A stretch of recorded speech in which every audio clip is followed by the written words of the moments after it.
किस किस के मन में आया था क्वेश्चन? मेरे कौन काजल पूछी थी कि सर आप क्लास कब लोगे, और तो कौन किसी का मैसेज नहीं आया मेरे पास। मुदीत का आया था। सर मैंने इसलिए पूछा भाई, सर मुझे जीएस में डर लग रहा है। अब देखो मैं उसी चीज़ का पर्पज़ बताता हूँ। पिछले मैं 2 साल का एनालिसिस करके आप लोगों को बता रहा हूँ। मतलब जब मैंने 2023 में जब बैच शुरू किया था ना, तभी मैंने ये चीज़ नोटिस किया था कि मैं लगभग जनवरी से पीवाईक्यू क्लास लेना शुरू कर दिया था।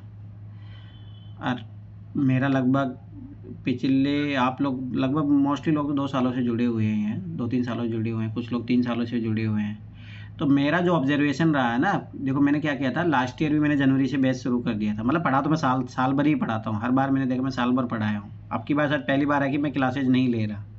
शायद अभी कितने दिन हो गए मेरे को जब क्लास नहीं ले रहा। लास्ट क्लास कब हुई थी अपने शिवानी?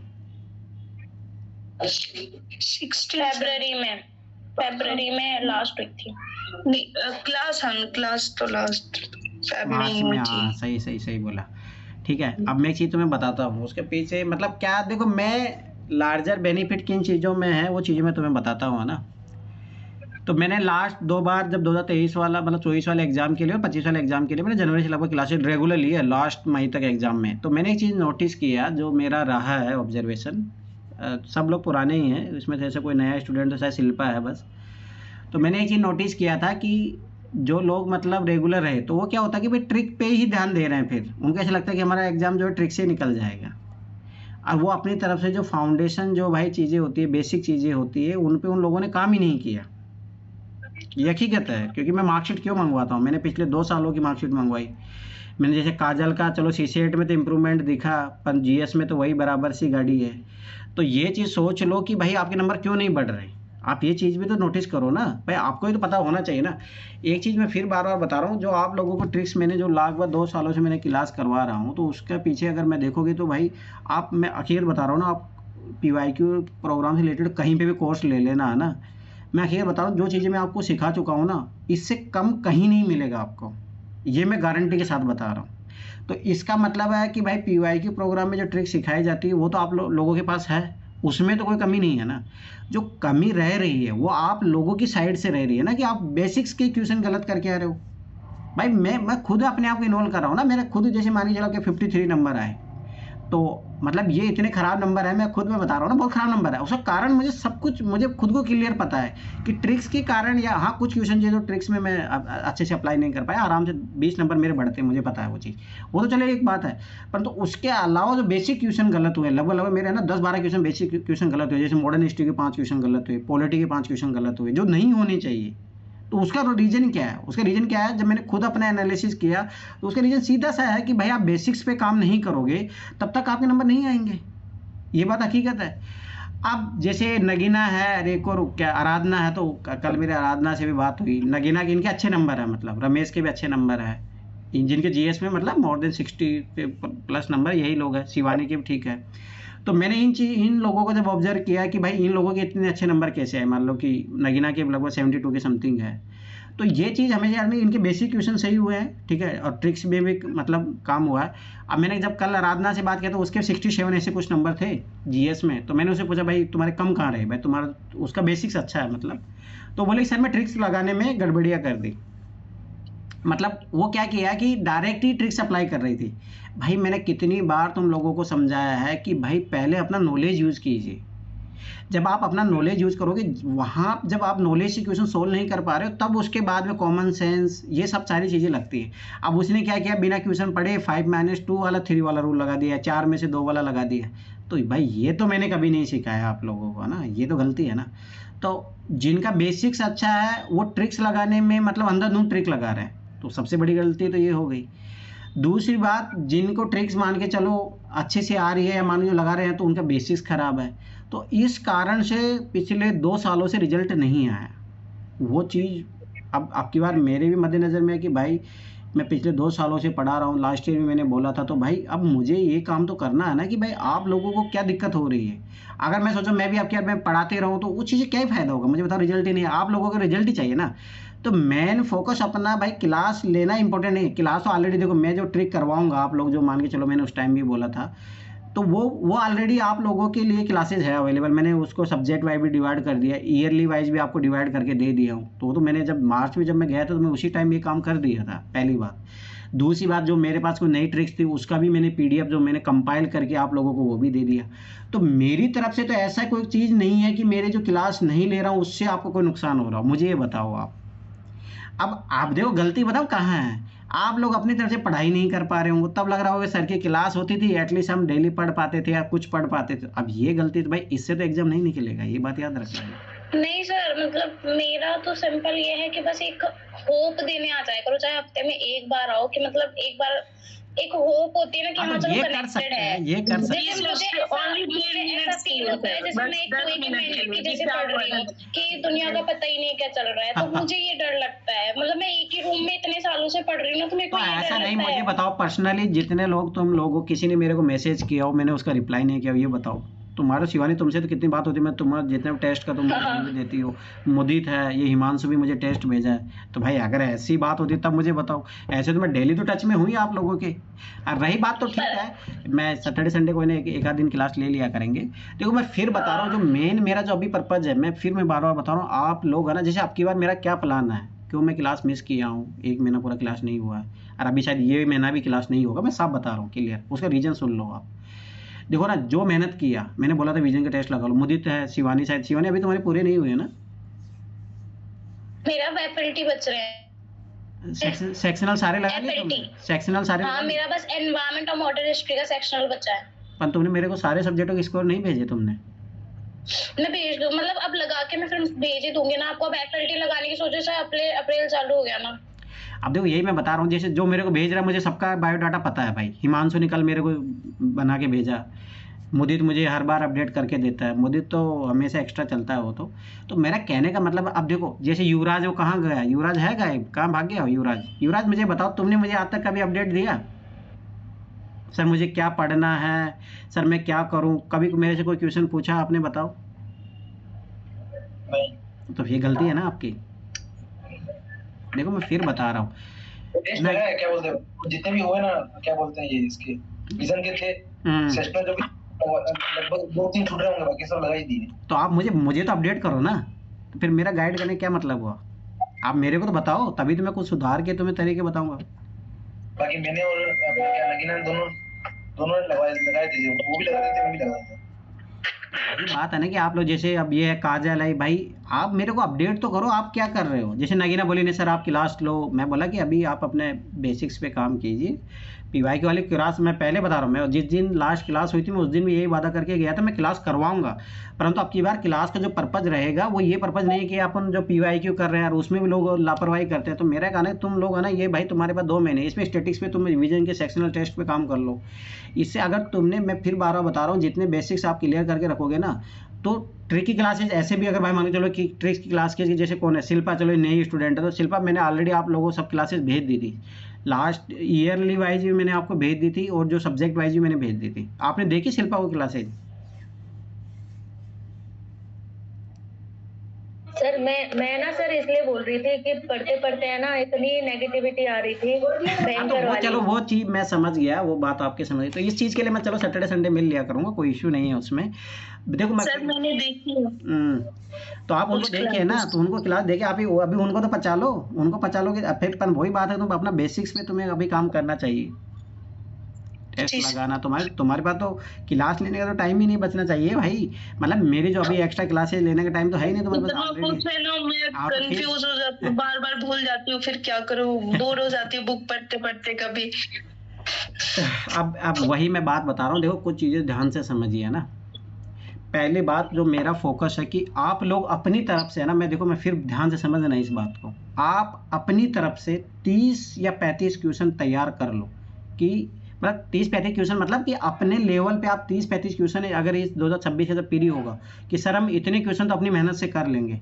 जिस व्यक्ति ने ये बोल दिया ना कि सर मैं 30-35 25 से लेके 35 की रेंज में जब पहुंच गया, उसकी गारंटी मैं दे रहा हूँ कि उसका PT में निकलवा दूंगा। अब इससे ज़्यादा मैं क्या बोलूँ, इतना तो मेहनत कर लो। मैं तुम्हें 100 क्वेश्चन की मेहनत करने के लिए नहीं बोल रहा हूँ, पर भाई इतना तो करिए।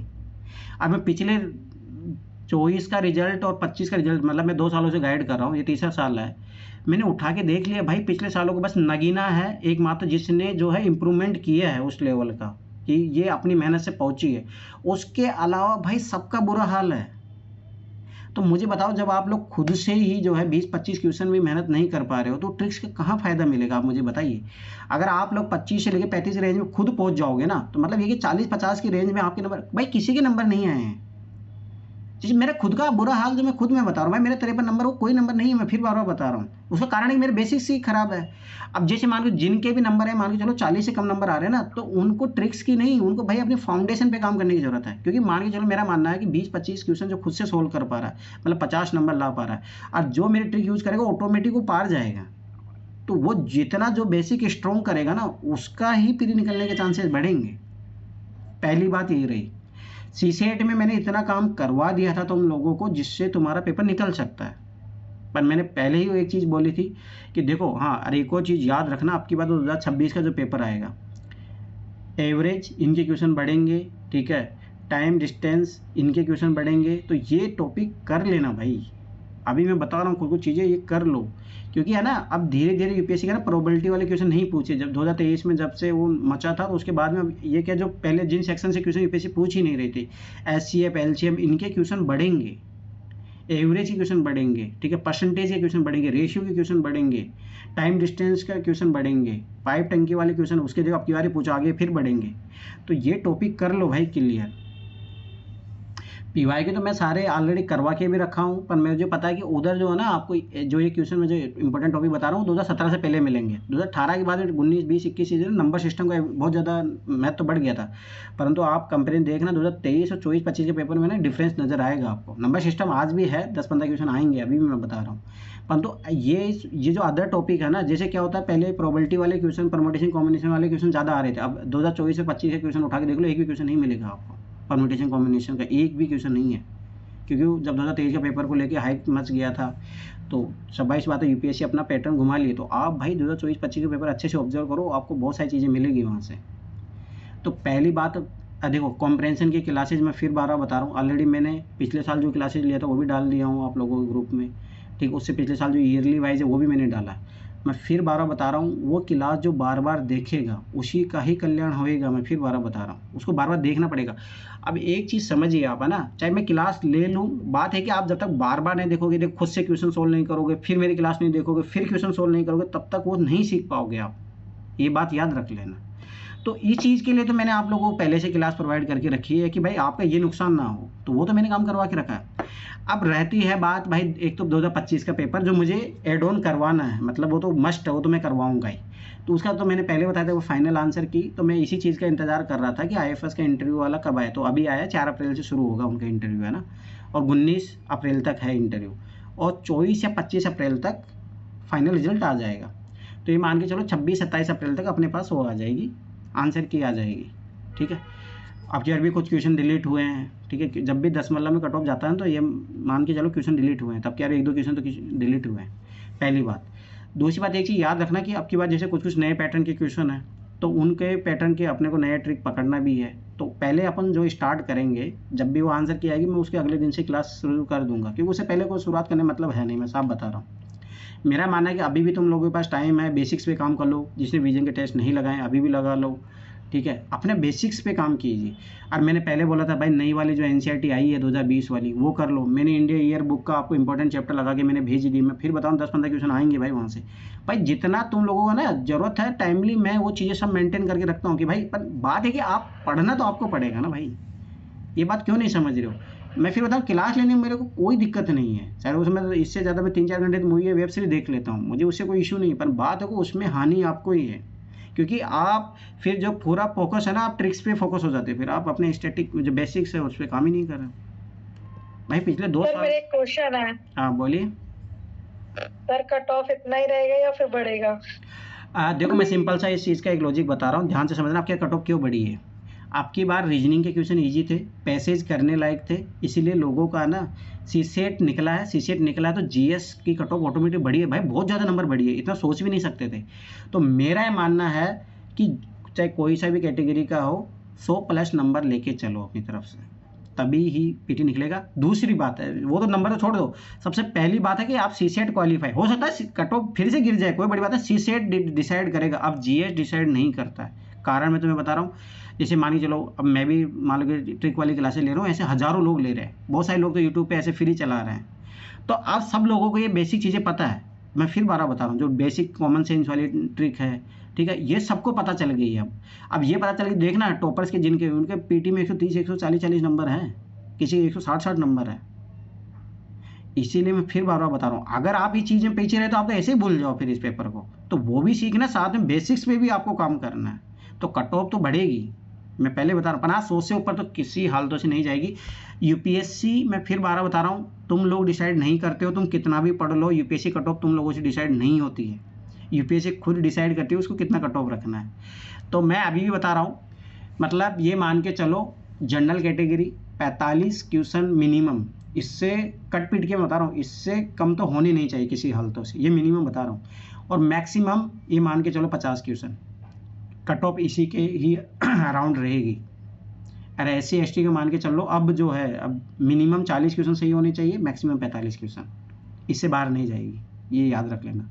और EWS और जो है OBC मान के चलो उतना ही मानो, 45 से 50, इतना तो अब सीधा सा हिसाब हो गया भाई।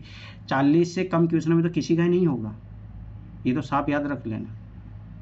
अरे ऐसा भी नहीं कि तुम लोगों को 60 क्वेश्चन सही, 120 कट ऑफ कभी नहीं जाएगी, मैं पहले बता रहा हूँ ये बात, 100 से नीचे नीचे रहेगी कट ऑफ, इतना मेरा अनुभव है इस एग्जाम को लेके। और दूसरी बात, मैंने हमेशा देखा है यूपीएससी डिसाइड करती है कट ऑफ, आप लोग डिसाइड नहीं करते हो, पेपर इस तरीके से डिजाइन करते हैं कि बच्चे वहीं तक फंस जाए, तो ये बात याद रख लें। पर हाँ, ये तो निकाल दो आप माइंड के 2023 में 75 कट ऑफ गई थी, उतना वो सोच आप मेहनत करो 120 नंबर के लिए, 100+ नंबर के लिए मेहनत कीजिए, GS CSET दोनों में, तब जाके आपका ये एग्ज़ाम निकलेगा। तो ये तो भूल जाओ जिनके माइंड में ये आ रहा है कि 2023 में कट ऑफ चलेगी, जो मतलब ये पैटर्न आ गया 2018-19 के, जब मैंने एग्ज़ाम दिया तब गई थी इतनी कट ऑफ, तो वो तो भूल जाओ आप लोग। पर हाँ, इतनी ज़्यादा भी नहीं जाएगी कि हाँ 110 चलेगी, 105 चलेगी, 100 पार नहीं जाएगी, इसकी मैं गारंटी दे रहा हूँ। जनरल की कट ऑफ 100 पार से ऊपर कभी नहीं जाएगी, अभी 2026 में तो किसी हाल तो और आगे भी नहीं जाएगी, आप इस बात के लिए याद रखना। क्योंकि भाई है ना, वो एग्जाम यूपीएससी कंडक्ट कराता है, उसका भी एक ईगो है भाई वो कभी नहीं चाहेगा कि इसकी कट ऑफ 150 चली जाने लगे, कभी नहीं जाएगी। अब ये बात भी याद रख लेना, वो CSET को टप कर देगा, ठीक है, वो उसके ऊपर है, वो डिसाइड कर देगा अपने अकॉर्डिंग। तो इसीलिए तो CSET को वो यूज़ करता है इसी बात के लिए कि मुझे कट ऑफ कम करना है, बच्चों को निकालना है बाहर। तो ये तो भूल जाओगे कट ऑफ 100 पार चली जाएगी, पर ये भी याद रख लेना कि 80 से नीचे नहीं जाने वाली, और मेरा माना जनरल 90 से नीचे नहीं जाएगी। तो SC ST वाले भी ये मान के चलो कि 80 क्वेश्चनों से ऊपर मेहनत, मतलब 80 नंबर से ज़्यादा के लिए मेहनत करो, तभी हो पाएगा, उससे पहले नहीं होगा, ये बात याद रख लेना। इतना तो चाहिए मिनिमम। तो ये तो भूल जाओ कि जो 2023 में कट ऑफ गई थी ना, इतना कम नहीं जाएगा, ये तो देख लेना आप। और दूसरी बात आपकी बात तो ये भी होगा कि जिस दिन आप एग्ज़ाम देके आओ उसी शाम को ही आपको आंसर की मिल जाएगी। तो मेरा माने फ़ायदा है इस चीज़ का, सबसे बड़ा फ़ायदा होगा जिनका PT निकल जाएगा, मतलब उस देखो 2-3-4 क्वेश्चन तो इधर उधर होंगे, मैं पहले बता रहा हूँ, जिनके मान के चलो +10 नंबर आ रहे हैं, मान के चलो जनरल वालों के 110-115 नंबर आ रहे, तो उसका श्योर है 100% हो जाए। तो मैं फिर बता रहा हूँ, क्वेश्चन चेंज होंगे, ऑफिशियल आंसर की से है ना नुकसान भी होगा यूपीएससी को, हो सकता है रिजल्ट में भी डिले, ये सब चीज़ें हो जाएगी, मैं हकीकत बता रहा हूँ, होगा वो, क्योंकि इंडिया में ना कोई भी चीज़ परफेक्ट नहीं है, वो आंसर की आएंगी वो डिस्प्यूटेड होगी। देखो कल मैं जब वीडियो भेजा था, किसी ने देखा भाई, हकीकत बता रहा हूँ। हाँ, मैंने देखी थी। अब जैसे मैं 2023 में ना, मैं CSET में GS क्वालिफाई था, CSET में मेरे 65 नंबर थे, एक आध क्वेश्चन भी अगर गलत प्रूफ होता तो मैं पास हो जाता। मतलब मेरा कहने का मतलब है कि भाई कोर्ट में चैलेंज करने से चीज़ें बदलती है। सोचो उस बंदे को है ना, अब ऐसे तो बहुत बंदे रहे होंगे, मैंने देखा उस कमेंट बॉक्स में पढ़ा, उस किसी ने लिखा कि हम 0.9 नंबर से फेल हुए हैं, पर हमारे नंबर क्यों नहीं बढ़ाए। तो ये भी इनजस्टिस है, पर उसमें ये केस रहता है, मैंने देखा है बहुत सारे PCS का भी मैंने देखा है, ये मामला रहता है कि जो कोर्ट में केस लड़ता है ना, उसी को ही मौका दिया जाता है, और उस बंदे को मौका दिया गया आपकी बार मेंस लिखने का IFS का। इसीलिए IFS का जो है सारा रिजल्ट डिले हुआ, उसका इंटरव्यू सारी प्रोसेस डिले हुई है उसी एक बंदे के कारण। तो ये बात याद रख लेना। तो मैं इतना गारंटी साथ बता रहा हूँ, जिस दिन आंसर किया आएगी ना, देख लेना तो बहुत मामला ख़राब होगा। और सर जो अभी 15 दिन में रिजल्ट आ जाता वो नहीं आए, पर मेरा माना कि तैयारी इतना कीजिए ना कि 10-15 नंबर एक्स्ट्रा लाइए आप। इसीलिए मैं फिर बार बार बता रहा हूँ, अब आपको मेहनत ही करनी पड़ेगी। आप ये चीज़ समझिए भाई, खुद से तो एटलीस्ट 50% मेहनत तो अपनी तरफ से करो ना भाई, तभी तो ट्रिक भी अच्छे से काम करेगी। नहीं तो क्या हो रहा है कि आप पूरा ट्रिक पे डिपेंडेंट हो जा रहे हो। तो फिर मैंने देखा है भाई, लास्ट 2 साल का एनालिसिस करके भाई नुकसान आपका ही हो रहा है मेरा रेगुलर क्लासेस लेने से। हाँ ये बात चलो ठीक है, आपको पॉजिटिव नहीं, तो इसके लिए मैं सैटरडे संडे, अगर मुझे नहीं लग रहा था कि आप लोग इस नेगेटिव एनर्जी से ग्रसित हो जाओगे, उसका एक अलग मामला था। पर ऐसा जो भी भाई मेरे को पर्सनली मैसेज करता है, मैं सबसे कनेक्टेड हूँ। ऐसा नहीं है कि मैं सबका रिपोर्ट, जो मेरे को रिपोर्ट डाटा भेज रहा है, मैं उसके सबसे व्यक्तिगत कॉन्टैक्ट में रहता हूँ। किसको क्या बेस्ट एडवाइस देनी है, किसको क्या करना है, वो सब मैं ऐसा तो है नहीं मैं बिल्कुल इनएक्टिव स्टेज में चला गया हूँ कि मैं किसी से कोई बात ही नहीं कर रहा हूँ। बात है क्लास नहीं लेने के पीछे भाई आप लोगों का ही फायदा है। आप ये बात समझिए अच्छे तरीके से, अगर आप पढ़ोगे। हाँ रही बात, मैं अभी जब भी मैंने पहले भी बोला था, अभी भी बोल रहा हूँ, क्लासेज मैं करवाऊँगा। पर हाँ ये है, आपकी बात जो क्लासेज होगी वो बहुत फास्ट होगी।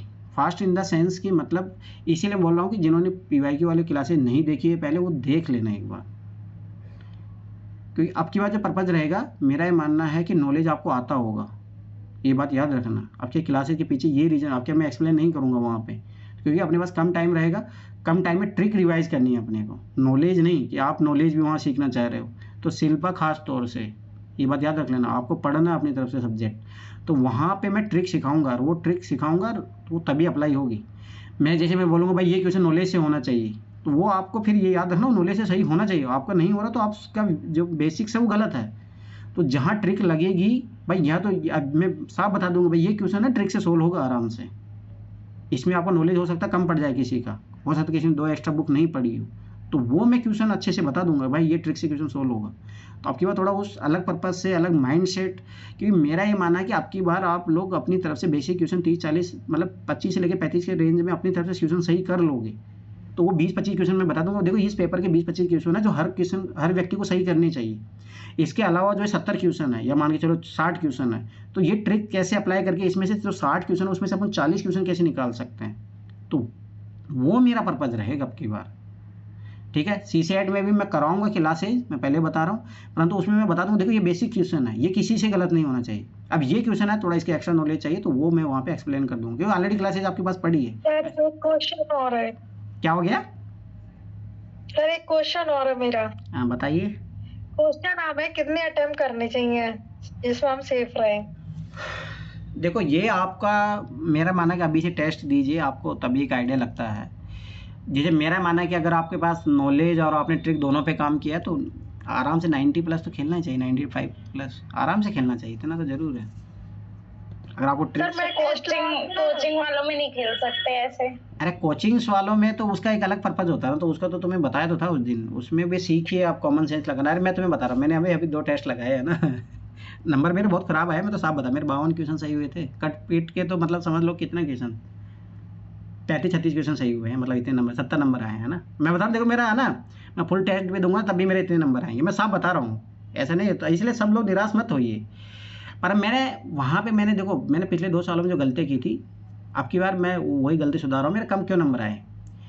क्या होता है कि जब आप क्वेश्चन सोल्व करते हो ना, जैसे मैं सबसे बड़ा फ़ायदा मैं बता रहा हूँ, क्योंकि आप लोग ट्रिक भी पता है, तो ना जब आप विजन के टेस्ट दो, मैं फिर 12 बता रहा हूँ, क्या विजन के 2 फुल टेस्ट सारी कोचिंगों को लगाओ आप, है ना। तो मेरा मानना है कि आपको पहले राउंड में वो क्वेश्चन सोल्व करने हैं जो 100% आपको आते हैं नॉलेज से। ठीक है, जैसे मैं शिवानी उस दिन बताया था, ये सब लोग अप्लाई करो ये चीज़ को। तो पहले आप जो है 4 पेन ले लो, सबसे इजी तरीका यही है कि 4 पेन ले लो अपनी तरफ से, आजकल बहुत मार्केट बहुत कलरफुल पेन मिलते हैं, 4 पेन ले लो। तो आप डिसाइड कर लो कि मैं इस पेन से पहला राउंड करूँगा, उसमें 100% वाले क्वेश्चन करूँगा मैं। ठीक है, आपने 100% वाले क्वेश्चन किए। मैं हकीकत बता रहा हूँ, विजन का जब आप टेस्ट दोगे फुल लेंथ टेस्ट, मैं हकीकत बता रहा हूँ, कितना भी विद्वान आदमी हो ना, उसको 20-25 क्वेश्चन से ज़्यादा नहीं आएंगे। यूपीएससी की तरह होगा, उल्टा यूपीएससी में तो चलो ट्रिक भी लग जाती है, इसमें ट्रिक भी नहीं लगेगी। तो 15-20 क्वेश्चन होंगे जो हकीकत में आते हैं लोगों को। ठीक है, पहले राउंड में जो 100% आप श्योर हो सकते हो कि इसका यही आंसर है। अब जो जितना मेहनत करेगा उसका हो सकता है ज़्यादा बढ़ते चले जाएंगे, पर एक मैं बता रहा हूँ एवरेज स्टूडेंट का बता रहा हूँ। उसके बाद में क्या होगा कि जब आप सेकेंड राउंड में जाओगे तो उसमें फिर लगाना कि 50-50 वाले कितने, कि हाँ 2 ऑप्शन में से मुझे चूज़ करना। कल किसी ने मेरे को भेजा था, अरे हाँ एक लड़की थी, उसने मुझे बताया था कि सर कि मेरे क्या हो रहा है कि मैं 2 ऑप्शन में चूज़ करती हूँ तो वहाँ पे मैं गलत ज़्यादा डिसाइड कर रही हूँ। अरे भाई कभी भी ऐसा हो ना आपके साथ, होता है। अब जैसे मान के चलो 2 ऑप्शन आप एलिमिनेट कर दियो, अरे बहुत बार आप ऐसा होता है जैसे एक में लिखा है केवल 2, अरे एक में लिखा है केवल 2 और 3। अगर आप मान के चलो जब मिनिमम वाले के साथ जा रहे हो, मान के चलो आपने 2 पे मारा और वो गलत हो रहा है मैक्सिमम टाइम, तो मैंने क्या कितनी बार बोला, आप क्वेश्चन को आइडेंटिफाई कीजिए, वो क्या वाइड थीम है, नैरो थीम है, ठीक है। फिर स्टेटमेंट को जनरल स्टेटमेंट है, स्पेसिफिक स्टेटमेंट है, फैक्चुअल स्टेटमेंट है, भाई ये चीज़ें कौन देखेगा। तो इसलिए बता रहा हूँ ट्रिक, फिर वहाँ से जो मैंने सारी ट्रिक सिखाई है आप भाई विजन के टेस्टों में भी लगाइए, ये मत समझिए। तभी लगाओगे ना, तभी आपको है ना जो है ट्रिक लगाना सीखोगे। इसीलिए जो ट्रिक का भाई नंबर की टेंशन मत लो विजन के टेस्ट में। इसलिए मैं सबको बोलता हूँ भाई विजन के टेस्ट में 100 क्वेश्चन सोल्व किया करो, नंबर मत सोचो, हो सकता है माइनस में भी आएंगे, होगा ये दिन भी आएगा, ठीक है, कोई दिक्कत नहीं, पर आप लगाना सीखिए। पहले 100% देख लो भाई, मुझे तो इतना ही परसेंटेज आ रहा है ना, समझ बताओ, उसके बाद मुझे आ ही नहीं रहा तो मैं कहाँ से करूँगा। तो सिंपल सा लॉजिक है, जब वो आ ही नहीं रहा तो मैं देख, जैसे कल मैं क्वेश्चन कर रहा था तो उसमें ऐसा था कि हल्दी का प्रोडक्शन सबसे ज़्यादा केरल में होता है। अब मैंने यूपीएससी वाला ट्रिक याद किया। अब देखो मैंने वो ट्रिक याद नहीं किया कि फैक्चुअल स्टेटमेंट है वो। अब देखो ये चीज़ें मत लगाओ, लॉजिक सेंस क्रिएट करो। भाई केरल इतू सा है। अब सोचो कर्नाटक कितने बड़े राज्य हैं, यूपी कितना, एमपी कितना बड़ा राज्य है। मुझे बताओ केरल इतना जो छोटा सा राज्य कैसे जो है सबसे लार्ज प्रोडक्शन कर सकता है भारत में, बताइए मुझे। तो मैंने वो कॉमन सेंस वाली टेक्निक लगाई, वो ऑप्शन काटा, आंसर आ गया। ये विजन की टेस्ट सीरीज की बता रहा हूँ मैं। तो आप बताइए क्या ट्रिक नहीं लगी वहाँ पे, पर कौन सी ट्रिक लगी ये भी सोचिए ना आप। कॉमन सेंस वाली टेक्निक लगी। कॉमन सेंस में फिर बता रहा हूँ आपके नॉलेज से ज़्यादा अच्छी रहता है। तो ये आप अप्लाई कीजिए भाई विजन के। जब जैसे आप 100% क्वेश्चन कर लेते हो तो फिर 50-50 वाले ये चीज़ें कीजिए। क्यों मुझे दूसरा स्ट्रीम लेना, क्वेश्चन की डिमांड नैरो है, कैसे क्वेश्चन है। फिर जब आप सेकंड राउंड में ये कर लो, फिर थर्ड राउंड में वो करो जिसमें एक ही ऑप्शन हटा पा रहे हो। फिर अपने उसे ट्रिक लगाइए भाई, जो मैंने सिखाई है, मैंने आपको पीडीएफ भेजी है भाई, वो लगाइए आप। कोई नहीं, सही होगा गलत होगा, कोई भी सी चुन लो, मैंने तो साफ बोला है। कीजिए आप ये भाई, एक्सपेरिमेंट कीजिए आप। जब एक्सपेरिमेंट करोगे तभी आप है ना रियल एग्जाम में भी अप्लाई कर पाओगे। तो ये चीज़ें ना विजन के टेस्ट में कीजिए भाई आप। जब आप करोगे, जब विजन के जो भी फुल टेस्ट दो करिए आप उन चीज़ों में। कॉमन सेंस, जैसे एक और चीज़ मैं बताता हूँ, मैंने एक क्वेश्चन किया है ना मतलब जैसे मैं बता रहा हूँ, मैं जैसे मैं बिना पढ़े दे रहा हूँ, मुझे पता है कि वो कुछ भी हो, पर मैं ये हमेशा ये सोचता हूँ कि भाई क्या चीज़ें मैं कर सकता हूँ मुझे, है ना।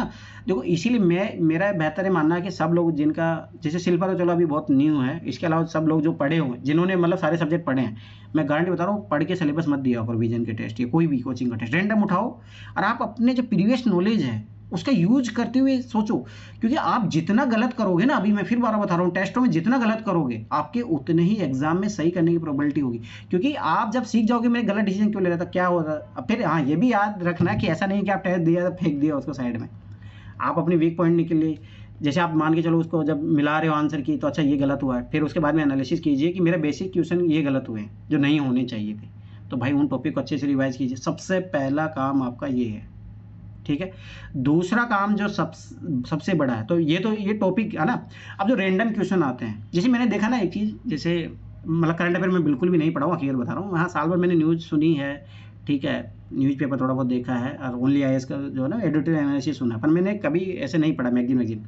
पर मैंने देखा मेरे करंट अफेयर के क्वेश्चन सही हो रहे थे, उसके कारण क्या मैं वो ट्रिक लगाता हूँ। दूसरी बात, मैं जो अप्रोच यूपीएससी में है ना, अब क्या विजन के टेस्ट में मैंने ये देखा, वो यूपीएससी का अप्रोच फॉलो करने का प्रयास कर रहे हैं। सिमिलर लाइन नहीं दे रहे हैं, ठीक है, एक्सट्रीम वर्ड से भी आंसर वहाँ पे आ रहे हैं, समझ रहे हो ना, ये लग रही है भाई। इसीलिए मैं तुम्हें बता रहा हूँ, लगाइए आप ये चीज़ें। अब आप जब तक लगाओगे नहीं तब कैसे होगा, मुझे बताइए। तो ये काम करो तो सीरी।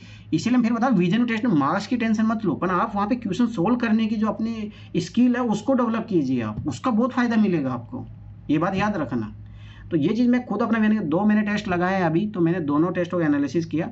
जो मेरे कम नंबर आए, मतलब 52, एक में 52 क्वेश्चन सही हुए थे, एक में 53, मैंने 100 के 100 अटेम्प्ट किए। मैं बता रहा हूँ, मैं आराम से 70 भी पहुँच सकता था, आराम से पहुँच सकता था अगर मैं पढ़ता। तो मैंने देखा मेरे बेसिक क्वेश्चन अगर सही हो रहे हैं तो मैं आराम से निकल जाऊँगा, मतलब 120 नंबर आ जाएंगे। तो अब सोचो, मेरी कमी पता लगी, पहली बात इस टेस्ट से। दूसरी बात, मुझे ये भी पता लग गया कि मैं ट्रिक्स अप्लाई कर पा रहा हूँ, नहीं कर पा रहा हूँ, कुछ चीज़ें मैं लगा पा रहा हूँ। तो ये चीज़ें भाई एनालिसिस कीजिए आप उस चीज़ का, आपको पता लग जाएगा आप कहाँ पे वीक पढ़ रहे हो। जैसे मुझे पता लगे भाई फंडामेंटली गलत है, हाँ कुछ चीज़ें में, जैसे कॉन्सेप्ट क्लियरिटी की, जैसे आधे अधूरी चीज़ें मुझे पता है, कुछ में मैं बिल्कुल ही नहीं पता है, ठीक है। पर कुछ चीज़ें ऐसी है कि मैं थोड़ा बहुत और मेहनत कर लूँगा तो मेरे 10-15 क्वेश्चन बढ़ जाएंगे। तो आराम से विजन के टेस्ट में 100 नंबर आना बहुत अच्छी बात है, और मुझे पता वो आ जाएंगे अगर मैं थोड़ा बहुत भी, जैसे मान के चलो पॉलिटिक्स में दो टेस्ट लगाए, तो मुझे पता है कि यार मैं पार्लियामेंट पढ़ लूँ, ठीक है, स्पीकर के बारे में, उसमें ना बहुत अच्छे क्वेश्चन है। और वो हमेशा, मैं फिर बता रहा हूँ, देखो कोचिंग वाली टेस्ट सीरीज का ये रहता है माइंडसेट कि मैं बच्चों को गलत कैसे करवाऊँ। यूपीएससी के ये नहीं होता है। परंतु सोचो, अगर आप लोग अगर जहाँ पे वो गलत कराना चाह रहे हो वो चीज़ें पकड़ना सीख गए, तो एग्जाम में भी तो पकड़ लोगे ना आप, ये भी तो सोचिए ना। तो टेस्ट लगाइए। पढ़िए, लगाइए। मैं फिर 12 बता रहा हूँ कि आप जितना अपनी तरफ से इन चीज़ों का एनालिटिकल वे से करोगे, भाई 4 राउंड में पेपर करना, ये चीज़ें करिए ना। 2 घंटे बैठ के ओएमआर करना, कहीं ओएमआर भरने में तो गलतियाँ नहीं हो रही है। जैसे मेरा अब क्या हुआ है पेपर में, सीसेट में मेरे क्वेश्चन गलत हुए, जीएस में भी गलत हुए हैं। तो ये बात समझिए, मैं फिर बार बार बता रहा हूँ। तो टेस्ट लगाइए, अभी टाइम है, 1 महीने को वो टाइम है तो मैं दे रहा हूँ। तो फिर मैं क्लास तो करवाऊंगा, ये बात है, पर उससे फ़ायदा तभी उठा पाओगे जब आप अच्छे से काम करके आओगे इन चीज़ों पे। तो फिर फटाफट उसमें करेंगे, भाई ये चीज़ नॉलेज है, ये होना चाहिए, सबसे होना चाहिए। ट्रिक जहाँ लगेगी वहाँ मैं बताऊँगा, तो उससे भी ट्रिक भी अच्छे तरीके से आप लगा पाओगे। तो ये बात याद रख लेना। नगीना बताइए, आप क्या बोल रहे हो? नगीना नहीं है क्या यहाँ पे? हाँ बोलिए। सर जो बोल रही थी आपने उसको एक्सप्लेन कर दिया। ये बोल रही थी कि अगर आप क्लास लेंगे तो वो एक कनेक्टिविटी बनी रहेगी। तो उसका पर्पस मैंने बता दिया ना, कारण क्या है। क्लास चलो ठीक है, सैटरडे संडे में ले लूँगा, उसमें कोई इश्यू नहीं है। सैटरडे संडे में ले लूँगा, बातचीत करने में मुझे कोई इश्यू। बाद में फिर बता, देखो आपके दूसरा कारण ये भी था कि अब खुद से पढ़ते बोरियत बहुत ज्यादा हो गई है। तो आप है ना, आप फिर जैसे अभी है ना, ये जो 50 दिन बचे हैं ना, मेरा ही मानना है कि इस शेड्यूल टाइम में आप डेली अपना टेस्ट लगाइए। दिन भर आप पढ़ नहीं सकते, ठीक है, 8-10 घंटे आपको मेहनत करनी है। तो इसमें आप ऐसा कर लो है ना, जीएस एक दिन, जैसे अभी आप रेगुलर वे में एक टेस्ट तो जरूर लगाइए। आप ट्राई करो फुल टेस्ट लगाओ, मार्केट में फुल टेस्ट आ चुके हैं, फुल टेस्ट लगाना शुरू कीजिए।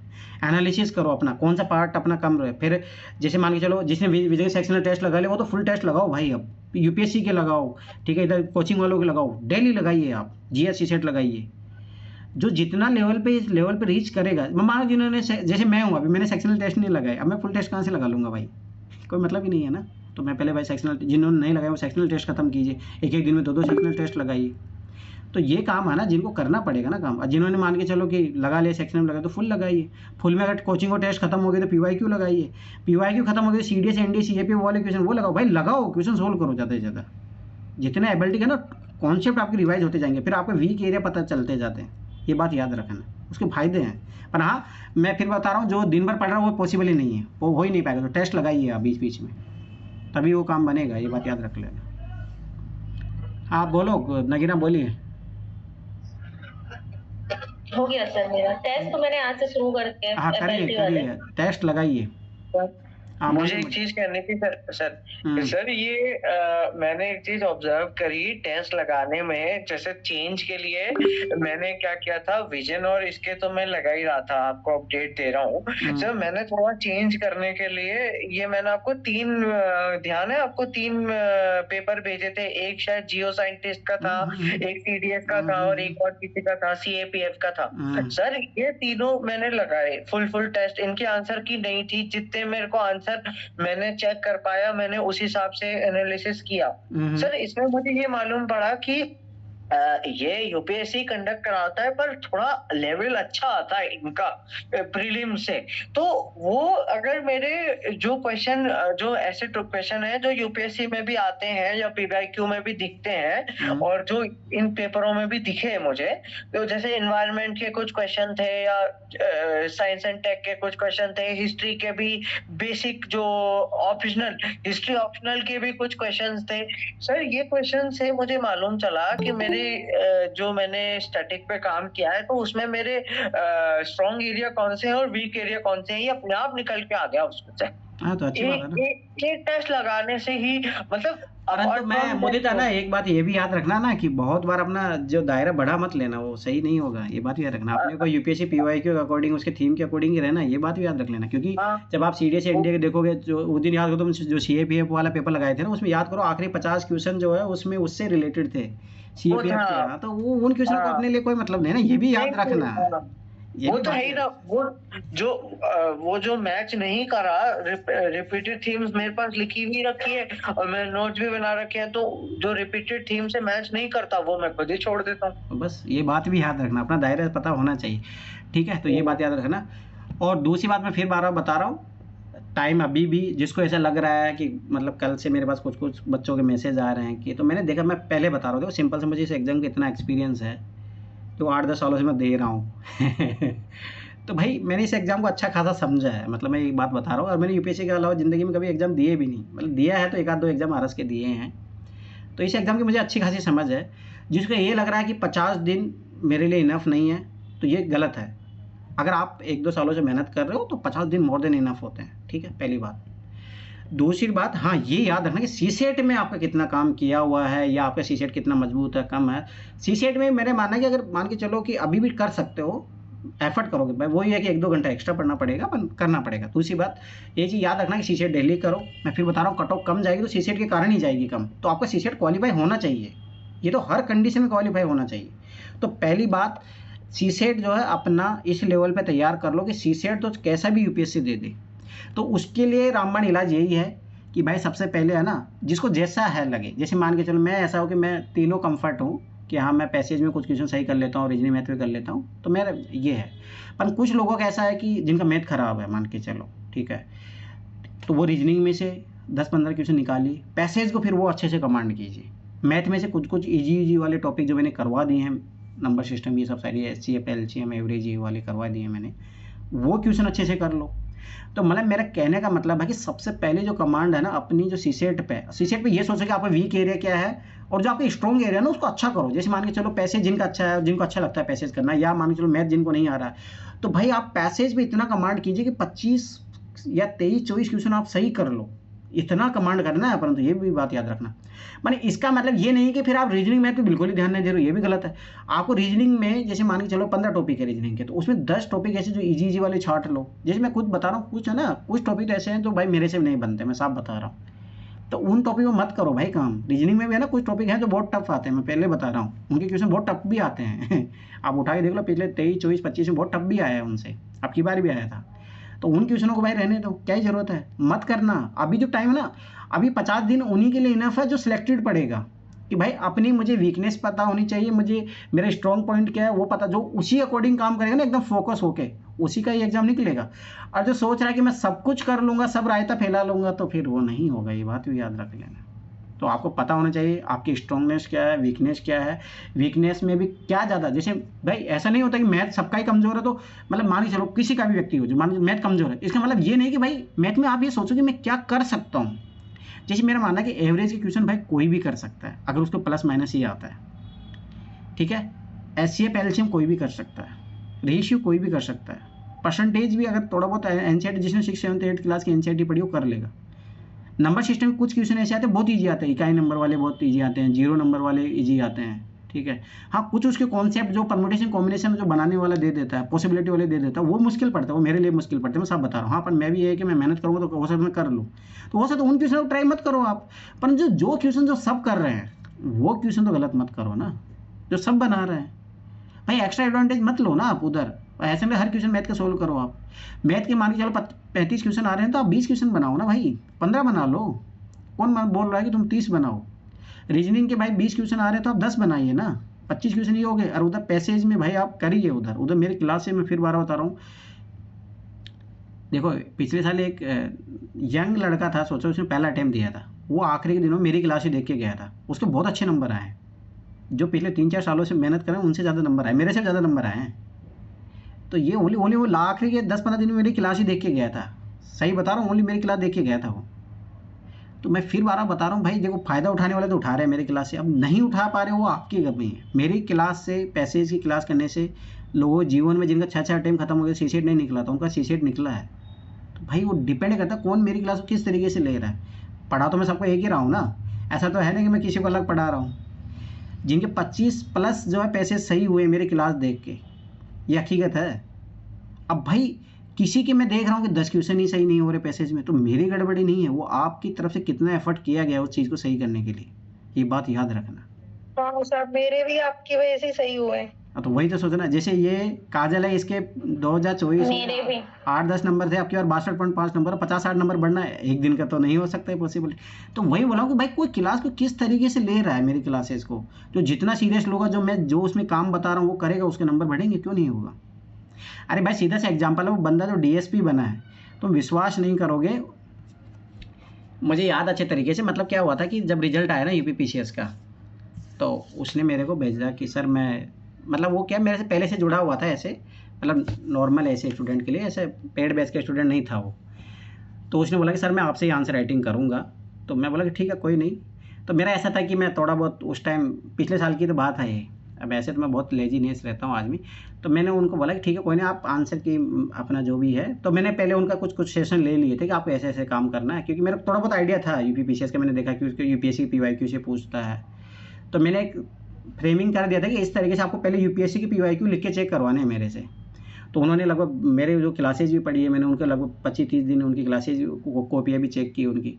तो मैंने उनको जो मैं बताते गया, देखो 4 लड़के थे ऐसे तो पीसीएस वाले जो मेरे बैच में थे, पर दो ने मेरे से एक भी कॉपी चेक नहीं करवाई, तो दोनों का मेंस नहीं हुआ। ठीक, दो ने जो मेरे से रेगुलर कॉपी चेक करवाई, उसमें से सोचो एक बंदे का फाइनल सिलेक्शन हुआ, एक का उसका मेंस नहीं हुआ था, उसका भी नहीं हुआ था। उसका कारण था राइटिंग उसका सही नहीं था। दूसरी बात, जो मैं जितना बोल रहा था उतना एफर्ट भी नहीं कर पा रहा। तो ये बंदा क्या था, जो जिसका हुआ है फाइनल सिलेक्शन भाई, तो उसने जो मैं बोलता गया क्लास के साथ वो काम करता गया।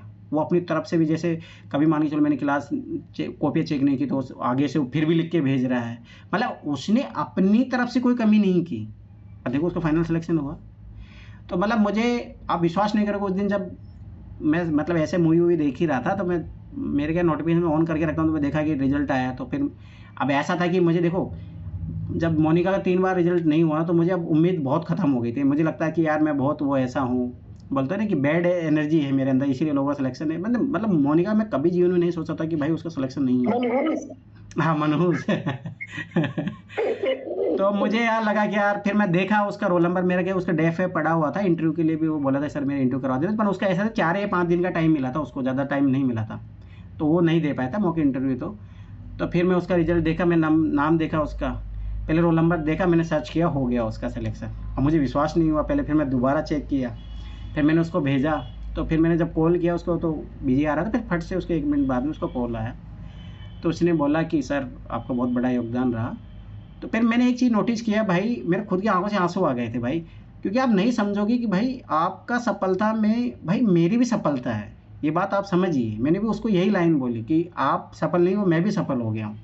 क्योंकि है ना, बहुत बार ऐसा जीवन में मुझे है ना, मतलब ऐसा लगता है कि यार मैं कर क्या रहा हूँ, मतलब मैं खुद भी सफल नहीं हो रहा हूँ, आप लोगों को गाइड कर रहा हूँ, आपका भी कुछ नहीं हो रहा है। तो जीवन में लगता है कि यार मैं किसी चीज़ की करने लायक हूँ या नहीं हूँ। तो मतलब आप ये चीज़ समझिए कि भाई, पर मैंने एक चीज़ हमेशा नोटिस की है कि जो मेरी बात फॉलो कर रहा है उसको फ़ायदा हुआ है। पर वो अलग बात है कि कोई व्यक्ति परिणाम नहीं दे पा रहा था। इससे पहले भी मेरा 2020 में है ना, एक लड़की ने यूपीपीसीएस का इंटरव्यू दिया था, उसका भी नहीं हुआ था। मोनिका लगातार 3 बार से इंटरव्यू दे रही थी, उससे भी पहले बहुत लोग थे। तो मेरा कहने वाला कि वो ये कि आखिरी सक्सेस कहीं पे मिल नहीं रही, पर मेरा मानना कि धैर्य, समय, जो चीज़ें होती है वो एक ना एक दिन रिजल्ट आ ही जाता है।